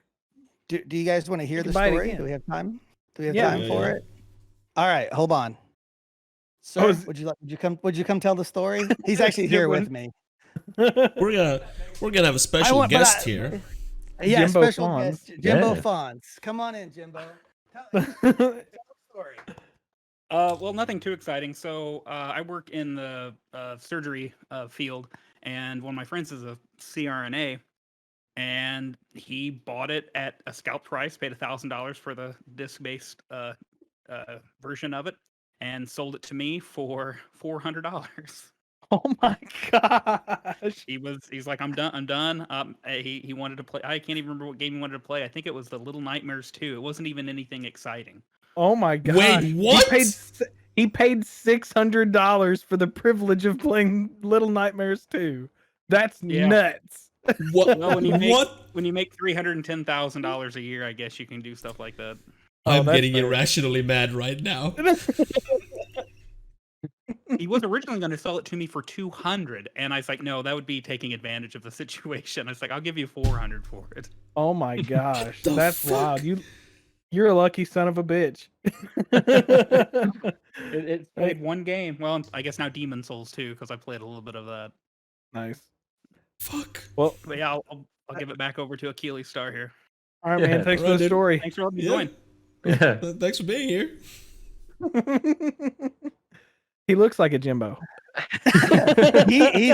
He actually just moved here from Marion. Oh, nice. So Strategy Jim is lives in Harrisburg. Yeah. I don't think you can hear me. He has his headphones on. What a jerk. Yeah. What- He just moved down here, and his apartment's available about 2 weeks, something like that. So he's crashed at our place until it's ready. That's awesome. Yeah, that's nuts though. I hate him. I don't like Jimbo. I'm hoping I might be able to borrow it when final. I haven't played the Final Fantasy remake at all yet, so that's my plan. I'm hoping. Unfortunately, I might still be a little busy with work. It might be a little bit later that I actually get to dig into it. But when I can finally get back to streaming, that's gonna be. I think that's where I'm gonna be starting. Nice. Yeah, you'll love it. The 7 remake is awesome. Yeah, the 7 remake But is not good. the OLED. Funny. Speaking of games Well, that you that's should have bought on release if you wanted a sequel, Days Gone went through this media storm where fans magically started demanding a sequel, and then all sorts of bullshit came through that Sony shot down, like the proposed sequel like years ago, and then there was a campaigns done, and you gotta put your name down for petitions and shit. And then Days Gone came out on PC, and it was like a huge success. Bunch of people bought the game. I'm probably gonna buy the game after I beat Cyberpunk. So yeah, maybe Sony will make Days Gone too. Maybe. That'd be nice. I did hear it was really good, and it's even like the port, it functions well. It's not just like a janky mess. So Yeah. Good on That's the port, awesome. yeah. That's the thing that I was most scared of because Horizon's launch was horrible. Oof. Yeah, the only any- reason I didn't pick it up. any port immediately has, especially one that's like a side. I feel better about side by side releases because I feel like then they've at least like kind of thought about both. But whenever you get a port a little bit after, they had no intention of putting that on PC whenever they built that code. So they Yeah, were especially because they were PlayStation exclusives. right. Yeah. Yeah. Even So- even some of the day ones though are ones that are they were originally going to be PlayStation but come out like just a week or two later tend to be I mean if you look at like even The Division, that was I believe that was technically a port to PC, and all of the bugs that would pop up were always on the PC version and not the console versions because it was all tied to the ports, which is, to me is, I can understand not having the resources at times, but it's like it's not that hard to test this stuff. Also, this small indie game company called Rockstar, they recently announced that they're gonna release their small indie game, Grand Theft Auto 5, on the next gen consoles. This Yeah. game came out on the PS3. GTA 5 is doing good though. Like it's Yep. currently Oh my the God. most viewed game on Twitch It's, right now. You got it. Well, I think there was a time frame, but it may have been like the first month or maybe 2 weeks that if you bought the PS5 during that first like launch window, you got GTA 5 for free. Yeah, but I So- think that version was the old gen, like a- and this because this was PS4. announced that this is the next gen like upgrade. Oh, okay. I see what you're saying. Yeah, we need GTA 5 on as many consoles as possible. Forever. Go back to Right. what Northern was saying though. Isn't it like the most watched because of the whole no pixel server thing? Isn't that a big part of it? I mean, I could be wrong, but I'm just assuming that whole no pixel. I mean, it's GTA 5, but it's not GTA 5. I mean, it is Oh, yeah. a pretty different version of. I mean, it's almost like they took GTA 5, made it a game engine, and then made their own game out of it. Yeah, thanks it's probably to the- because of that, but it's still Yeah, I mean, it's still regardless. popular. Yeah, for sure. Yeah. Yeah, I mean, I'm thanks to the actually- RP community, I think that's a huge reason why people still play GTA 5. I'm actually really surprised that GTA 5 isn't. They had to have removed it because it was so far up there for so long. It's not in Steam's like top selling games anymore. It was on the top seller for so long. I refuse to believe that they didn't just take it off the whole list because I'm not seeing it anywhere on here. they don't want to Market sell any more saturation? copies. Yeah, I don't know. I feel like on Grand Theft Auto 5, yeah, I did just miss it. It's like 12 down. So it's still number 12 on Steam's top selling things. And I remember it was like number 1 like 2 years ago. It's insane how many people still buy and play that game. Now I know a lot of that revenue and those sales are from people that hack and then get banned and then buy the game again. Yeah. But it still, like, for you to want to play a game enough to buy it again, it's still crazy that people do that. Kind of weird though. Like, I kind of stopped playing GTA 5, but when I would like play it, there would be like hackers just like come to me and be like, "Hey, you want a 500 million?" And I'm like, "No, because that kind of is like the point of the game. Like, why would you want something free when what are you gonna do then? Like, Right. it's the point. You get the money, and that's the game. Yeah. But if you have like 500 million, what are you gonna do then? Then you're just I'm just gonna drive around because I've done everything basically because I can just buy off anything. You buy the fastest car, and then you gamble the rest. Come on, man. I Buy the think tank since- and get instantly banned. I think don't since know I if got that's that, still a thing. I think since I got that $4 billion, I've played it like 3 times. I have Yeah. not. Because there's nothing to do. I just already own everything, and then I just like I get in my tank and I run over a few things, and then I'm like, well, that's it. Well, I think that's why the RP has gotten so big, because people do want to play. They do want to do stuff.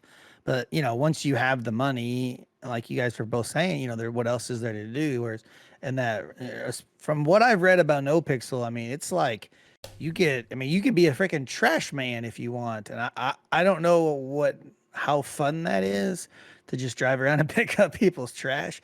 But I guess maybe you're a trash man by day and thief by night, or I think there's probably more layers to it than that. I've never watched the streams and I've not played it. There's as many layers as you want there to be.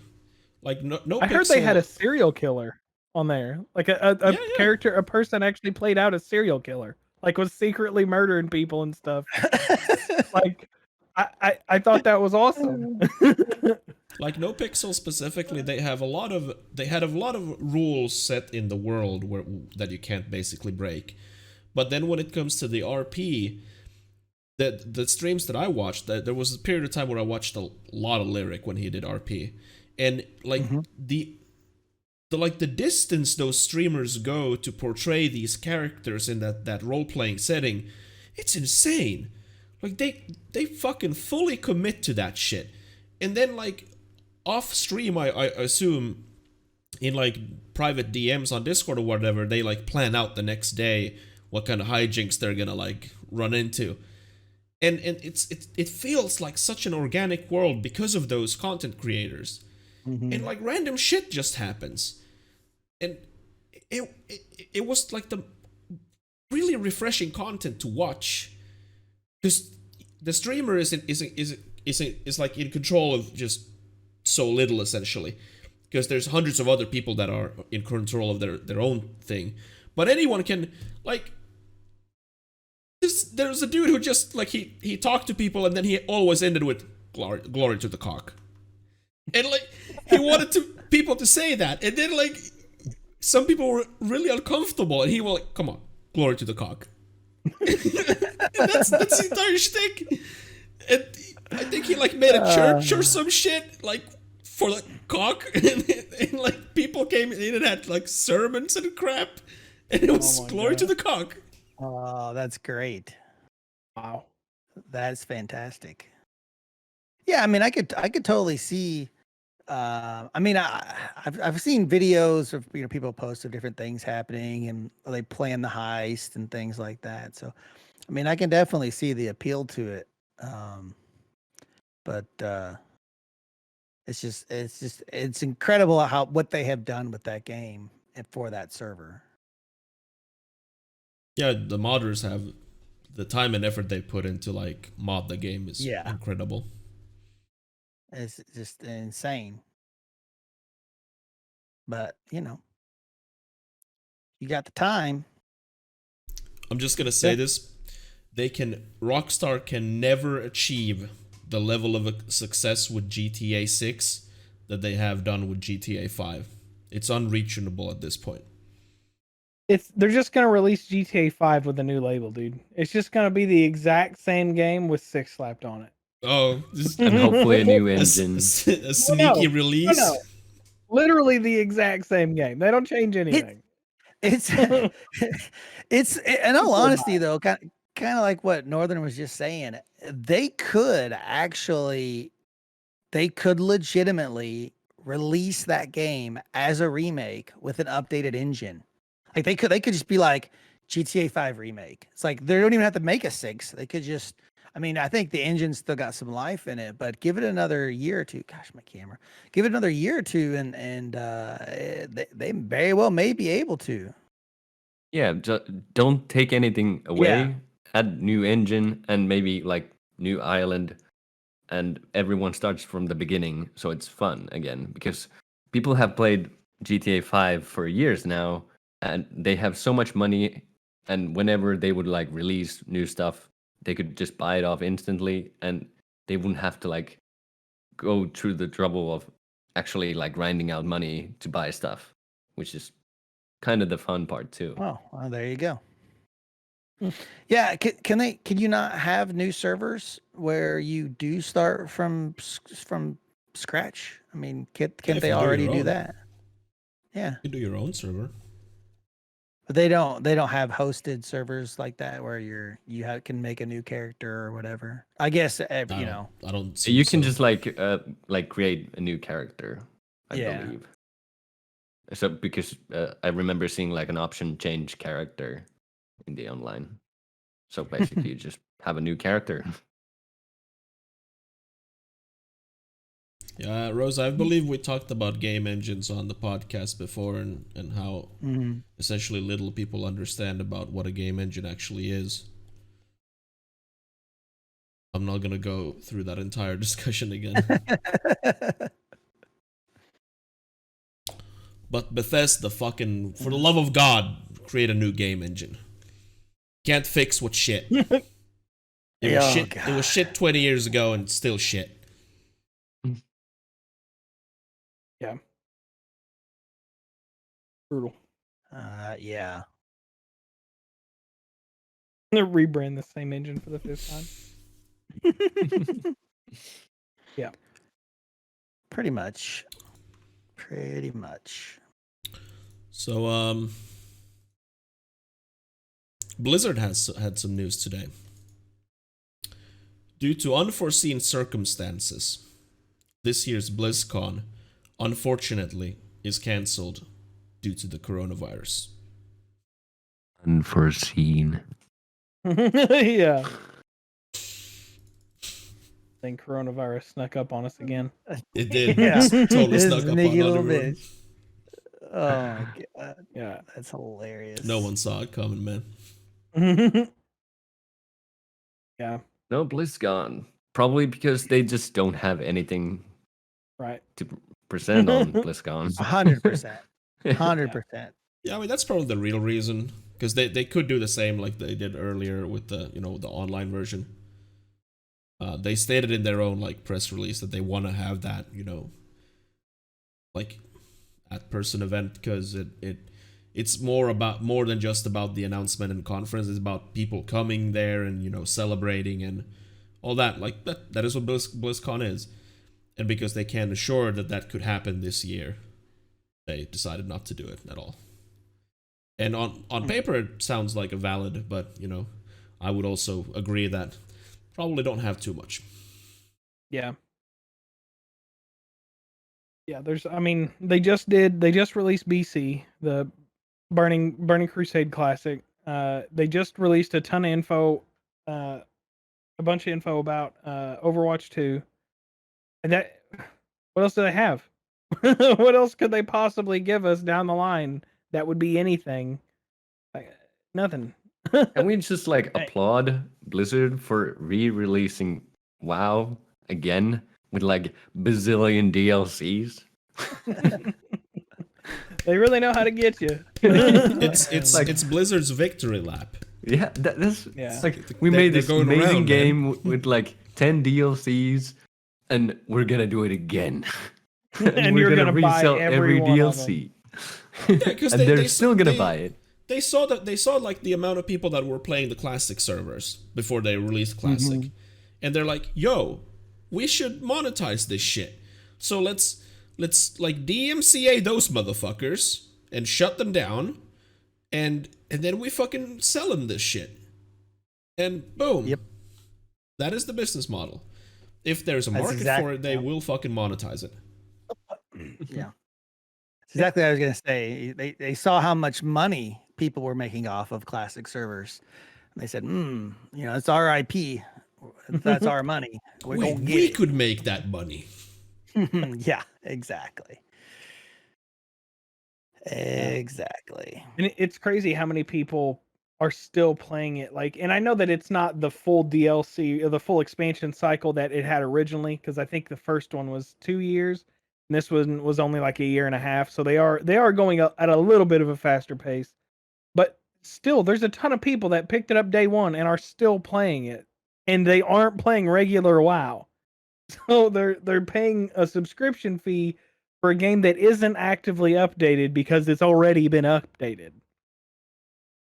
Like, Yep. dang, they really done it to you.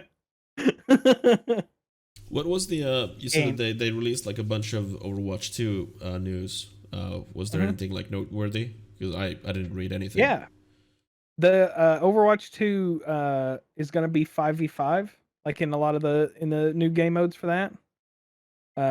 And then they released a bunch of new maps and showed a bunch of the new abilities. I guess in that, people are like, you're going to be able to augment your abilities, and have like secondary, like be able to actually change out your shots. Like the one that I remember seeing was Winston just has the Tesla cannon that just has like the arc.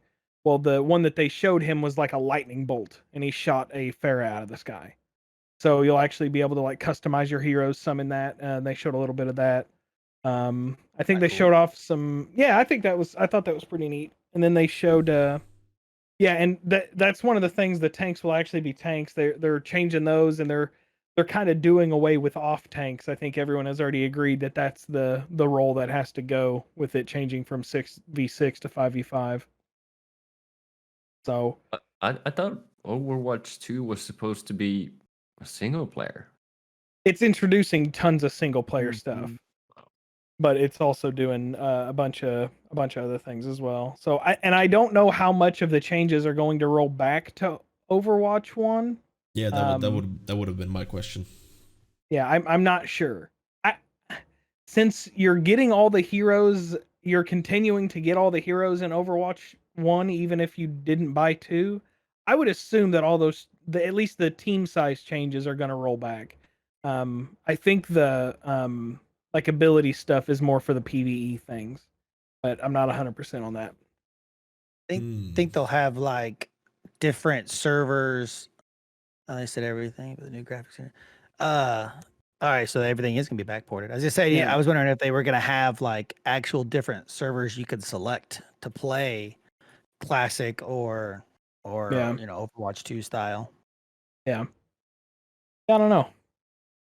I'm not sure if they would do that, but there'll always be like they make it really easy to play game modes that they make obsolete. So like every time they've changed what their classic game mode is like 3 or 4 times now. But then they just rename it and allow you to keep playing that game mode.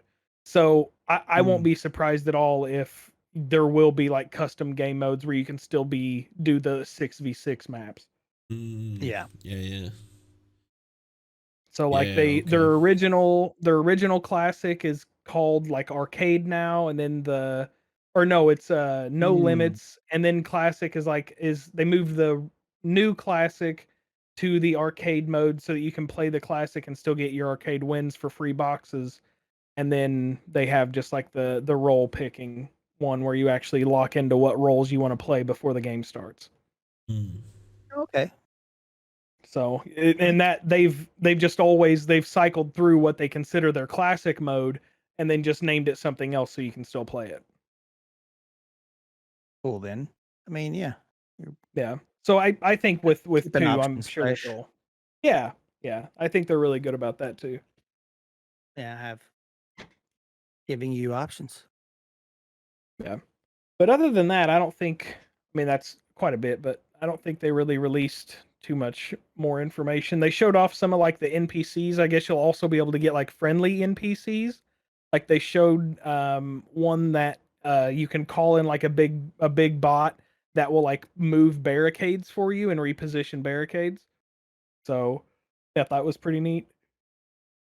So I don't know. I think it'll be, but I don't know that they gave us any kind of release date or anything for it yet, though. When it's ready. When it's ready, I'm fine with that. Don't give me false hopes. Right. Yeah, just like Cyberpunk. When it's ready, we're gonna release it. And then have a buggy Except- mess. Except it wasn't ready. Yeah. Yeah. It works now though. Yeah. Yeah. I have not played it here recently, so I didn't know. You've been how playing it a well little, they've- haven't you, Tom, in your off time? Yeah, yeah. I'm still like not finished, but I'm kind of bored with it. I'm kind of Yeah. Maybe you don't have enough dong in it. Where's your dong levels at? well. Might be right, man. That's the only any game that has that penises in them. That's the only thing I think about. Is that like if I think about Conan Exiles, the first thing I think about is the fact that you can take off and then it's just flapping in the wind. Your guy's like up on the cruise and it's just flapping in the wind. I can't help it. It's just too funny to me. That's pretty good. So the first thing I think about with Cyberpunk is the fact that you can customize your ding dong. I remember when the game Oh. came out and people were like disappointed that you couldn't have like a foot long schlong.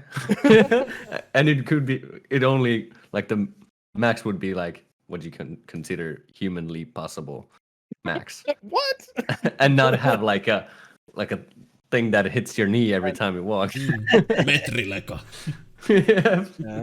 Cyber dong. Yeah. With their physics engines, they didn't need 2 foot long dong. But yeah, I've been playing it and yeah, I think my biggest issue is that I like to do a lot of the activities in the game, and because you do those activities, the pacing of the main story gets destroyed completely, and it is really, really fucking hard to connect with the story when... And it's that open world syndrome, basically, like, because the best experience probably would be to just beeline the main story. But since I'm doing like main story and then I do like 15 other missions that have nothing to do with anything, and then I go back to the dude who told me to come like quickly, and then he does some mission thing and he talks about like characters. I'm like, who the fuck? Where? Oh, okay. I guess. Okay. Yeah. That's exactly how that's why I can't play games like that. Like, I'm glad you said that because I just won't waste my money, because that's exactly what happened with Skyrim. Was I wanted to play and I went and I started doing all these other quests and I didn't know what I was just doing stuff. And then someone asked me, so have you killed he asked me something. I was asked something about the main story and I was like, that's the main story? What the heck? Like, I'm about to join the wizard's den, bro. What do you mean the main story is talking to this dude about his cabbages? It's like, okay, I guess that's it. At least Skyrim has like a good way to introduce the characters, because the game starts and it introduces you to one character and the dude tells you to go see this guy and that guy tells you to go see that guy. So you get to know everyone like for the first time. But in Cyberpunk, it's like, oh, you know that guy. You've seen him around. Just go see him. And they're like, who? What? Where? What also like makes it difficult, like with the story, is that there's side quest storylines. So you start a mission of a side quest and you have no idea how many subsequent missions there will be. But some of them will have subsequent missions. And even when you complete the mission, it's not clear that, oh shit, this is gonna continue. So I have people fucking calling me on my goddamn mobile phone because everyone in the goddamn city knows my fucking phone number. And they're like, yo, this and this, we just met. And I'm like, who the fuck is... And then they're like, we need you to come over to deal with this problem. And I'm like, I don't even know you. And then I go to the place and it's like, oh shit, this guy. I met him 15 hours ago. Like, cool. I don't know, it feels disjointed in that way. And maybe it's the lack of my own attention to detail, or maybe it's because I don't play it like 8 hours every day. But like if I boot the game up now, I remember like the main characters, of course, but and some of the more memorable ones that are just wacky. But then I have people on my call list that I read the name and I'm like, I have talked to these people because I have their number, but I don't know who they are. Mm-hmm. Did they fix the whole police just spawning out of the middle of fucking nowhere on you bug? Or it wasn't really a bug, it was how the game worked. And somebody told me they changed that. So if I shoot a cop in the face, there will be cops appearing behind me out of nowhere. Like even if you're up on a tower, do they still show up like on the tower with you? Oh, I haven't tried that. But like if I shoot a cop, like cops they appear out of nowhere.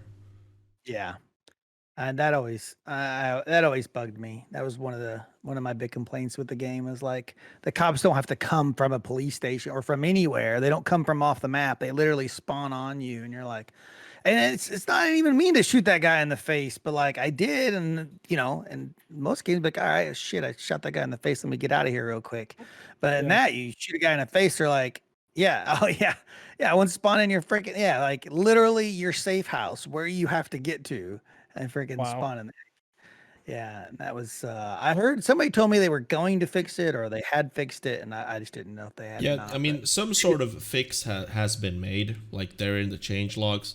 I didn't play the game before that, so I don't know like what it looked before, so I can't like comment on that. Like overall, my experience technically, like speaking, has been pretty good. There's some visual glitches that like they get fixed when I reload the game, but other than that, like I'm fairly like fine with how the game runs. Yeah, I mean, I say fix because the game is massive. Like there's just so many variables like going every which way. It's impossible. Like I jumped on a dude and he stood in front of a door. Now when I jumped on him, his body was like half of it was outside and half of it was inside. The door opened. And then he died. So I hopped off and the door closed and the dude like he wasn't in he didn't like get sliced in the middle. Instead, he started ragdolling like this, and then the textures started like expanding to the point where my entire screen was just that one dude's textures, and then my game like dropped to 2 frames per second and crashed. Wow. Did you guys talk about it on this podcast, or did I just read about it about how I know I at least read an article about how difficult it is for devs to design doors, and that's why a lot of games they don't have them because they are really, really difficult to program.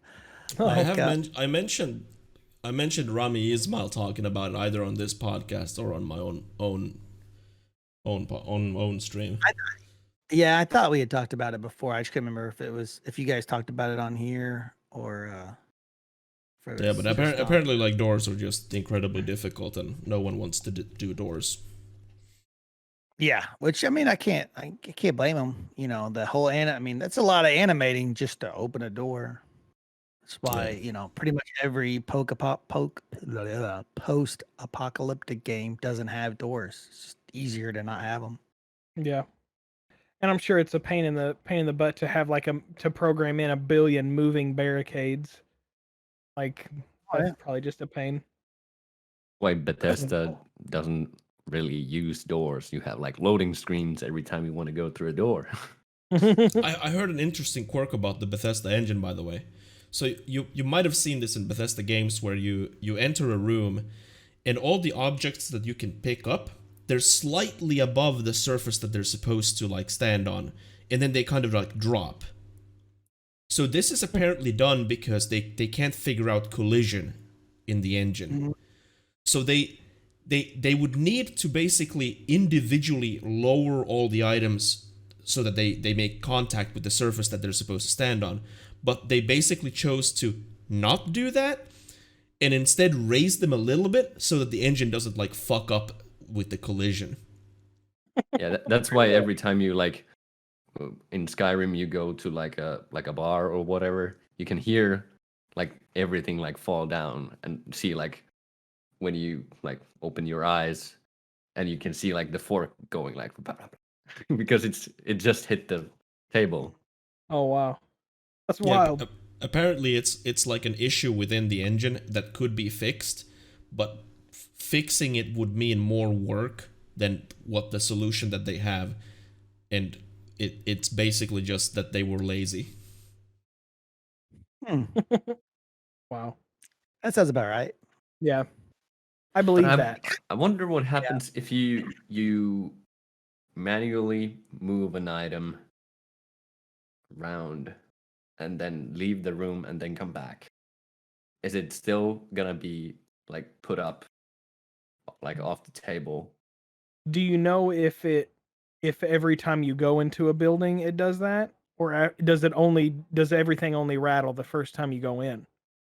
I think Pretty they sure. rattle the first time you go in. Just what And it's that's a it? mission. Yeah, because after that it saves the position of whatever item it has in the room. If that's the case, then it won't move itself up. If everything only rattles the first time, it's just going to remember the position of that. So what another interesting part about that, you mentioned it being kind of laziness. I wonder how much of it is laziness and how much of it is the Bethesda not giving developers time to fix it. Because I always hate to be like, well, it's just lazy development. But I mean, it might have started that way, or maybe they didn't realize it until it was too late. And I only bring this up because this happens to be in my work all the time. They're like, well, why isn't this? It's like, I don't have time to fix that. You want me to do all these other things that have to be done first. I can't fix those bugs until I get these other stuff fixed. So I wonder how much, I mean, obviously at the end of the day, it's Bethesda's fault, but I wonder how, when it comes to the dev creation, how much of it is we don't want to fix it versus we just aren't given the resources to fix it type of thing. Bethesda strikes me as the kind of company of the This problem, or I'm calling it a problem. I should call it a feature. It has existed at least since Oblivion. So if you wanna ask like, don't they have time? Yeah. Decades of time. Yeah, but Yeah. I think it's just trouble like do the change and then they would have to like change how they work around the engine overall. Right. And what if But I mean, that one guy forgets that, oh yeah, you can now actually put stuff on the table and there's like half of the stuff is on the But I mean, table. that's why I half is call loading. that's why I call their engine shit, because it has these it has these problems within the engine that they are either unwilling or unable to fix.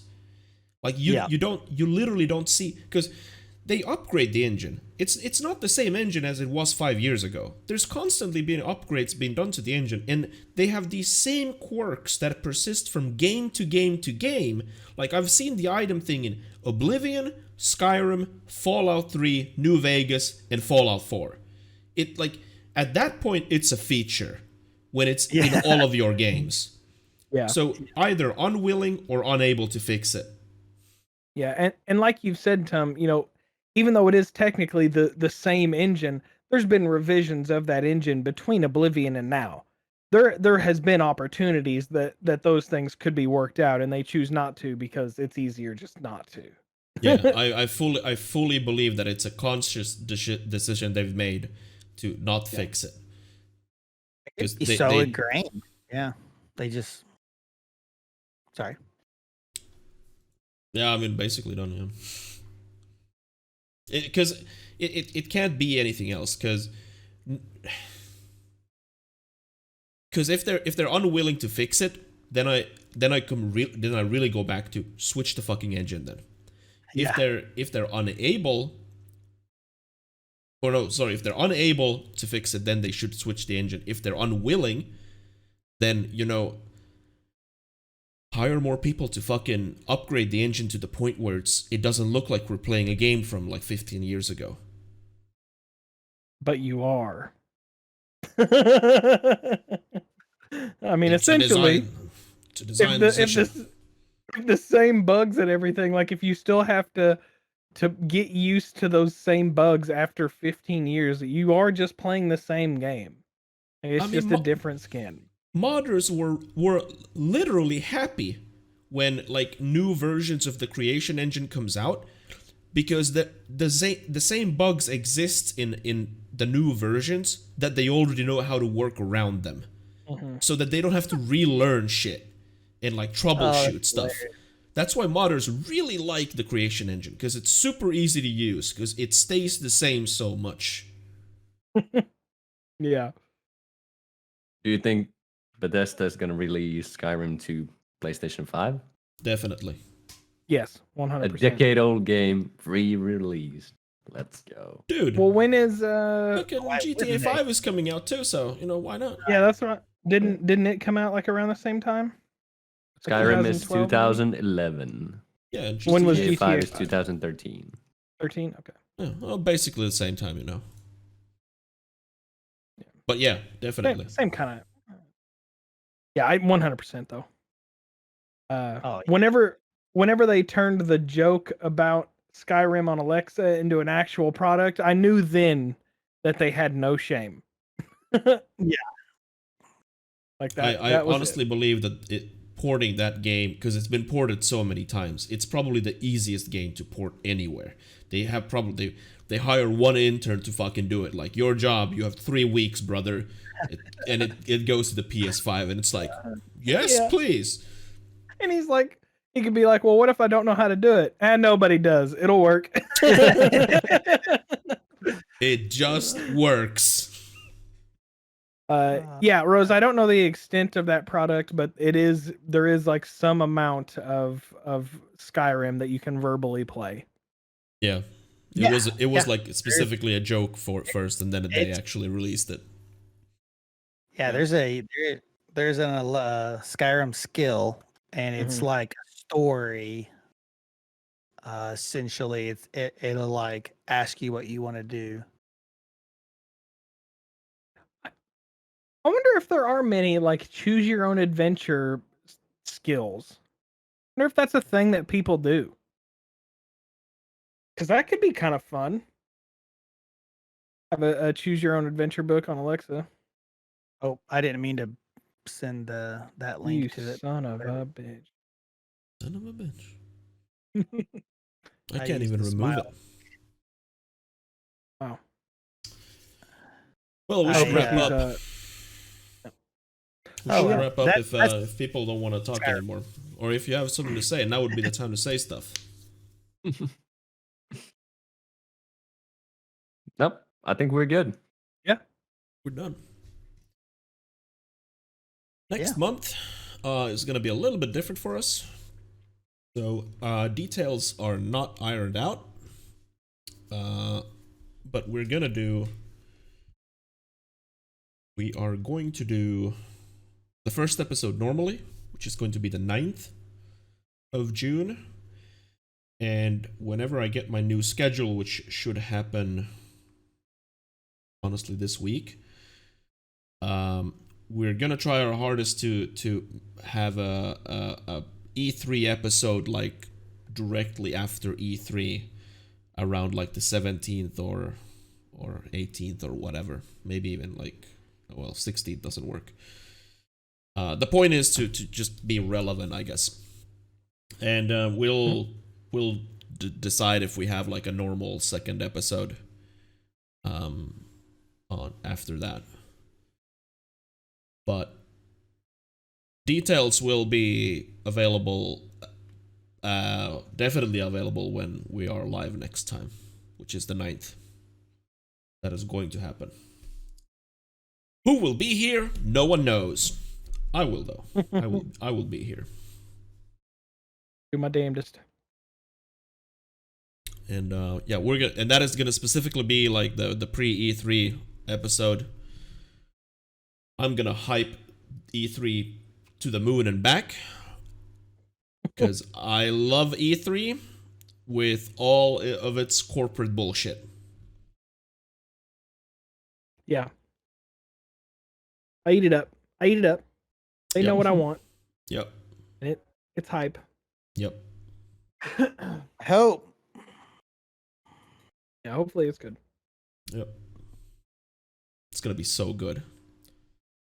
It's gonna be doubly good because last year we didn't have anything. Double mint good, you could say. All right, everyone wave. Thanks for watching, I guess. Till next time. We're on YouTube and stuff, and on Twitch, and you know where to find us. It's all good. Anyway, thanks for watching. Bye. Bye. Bye.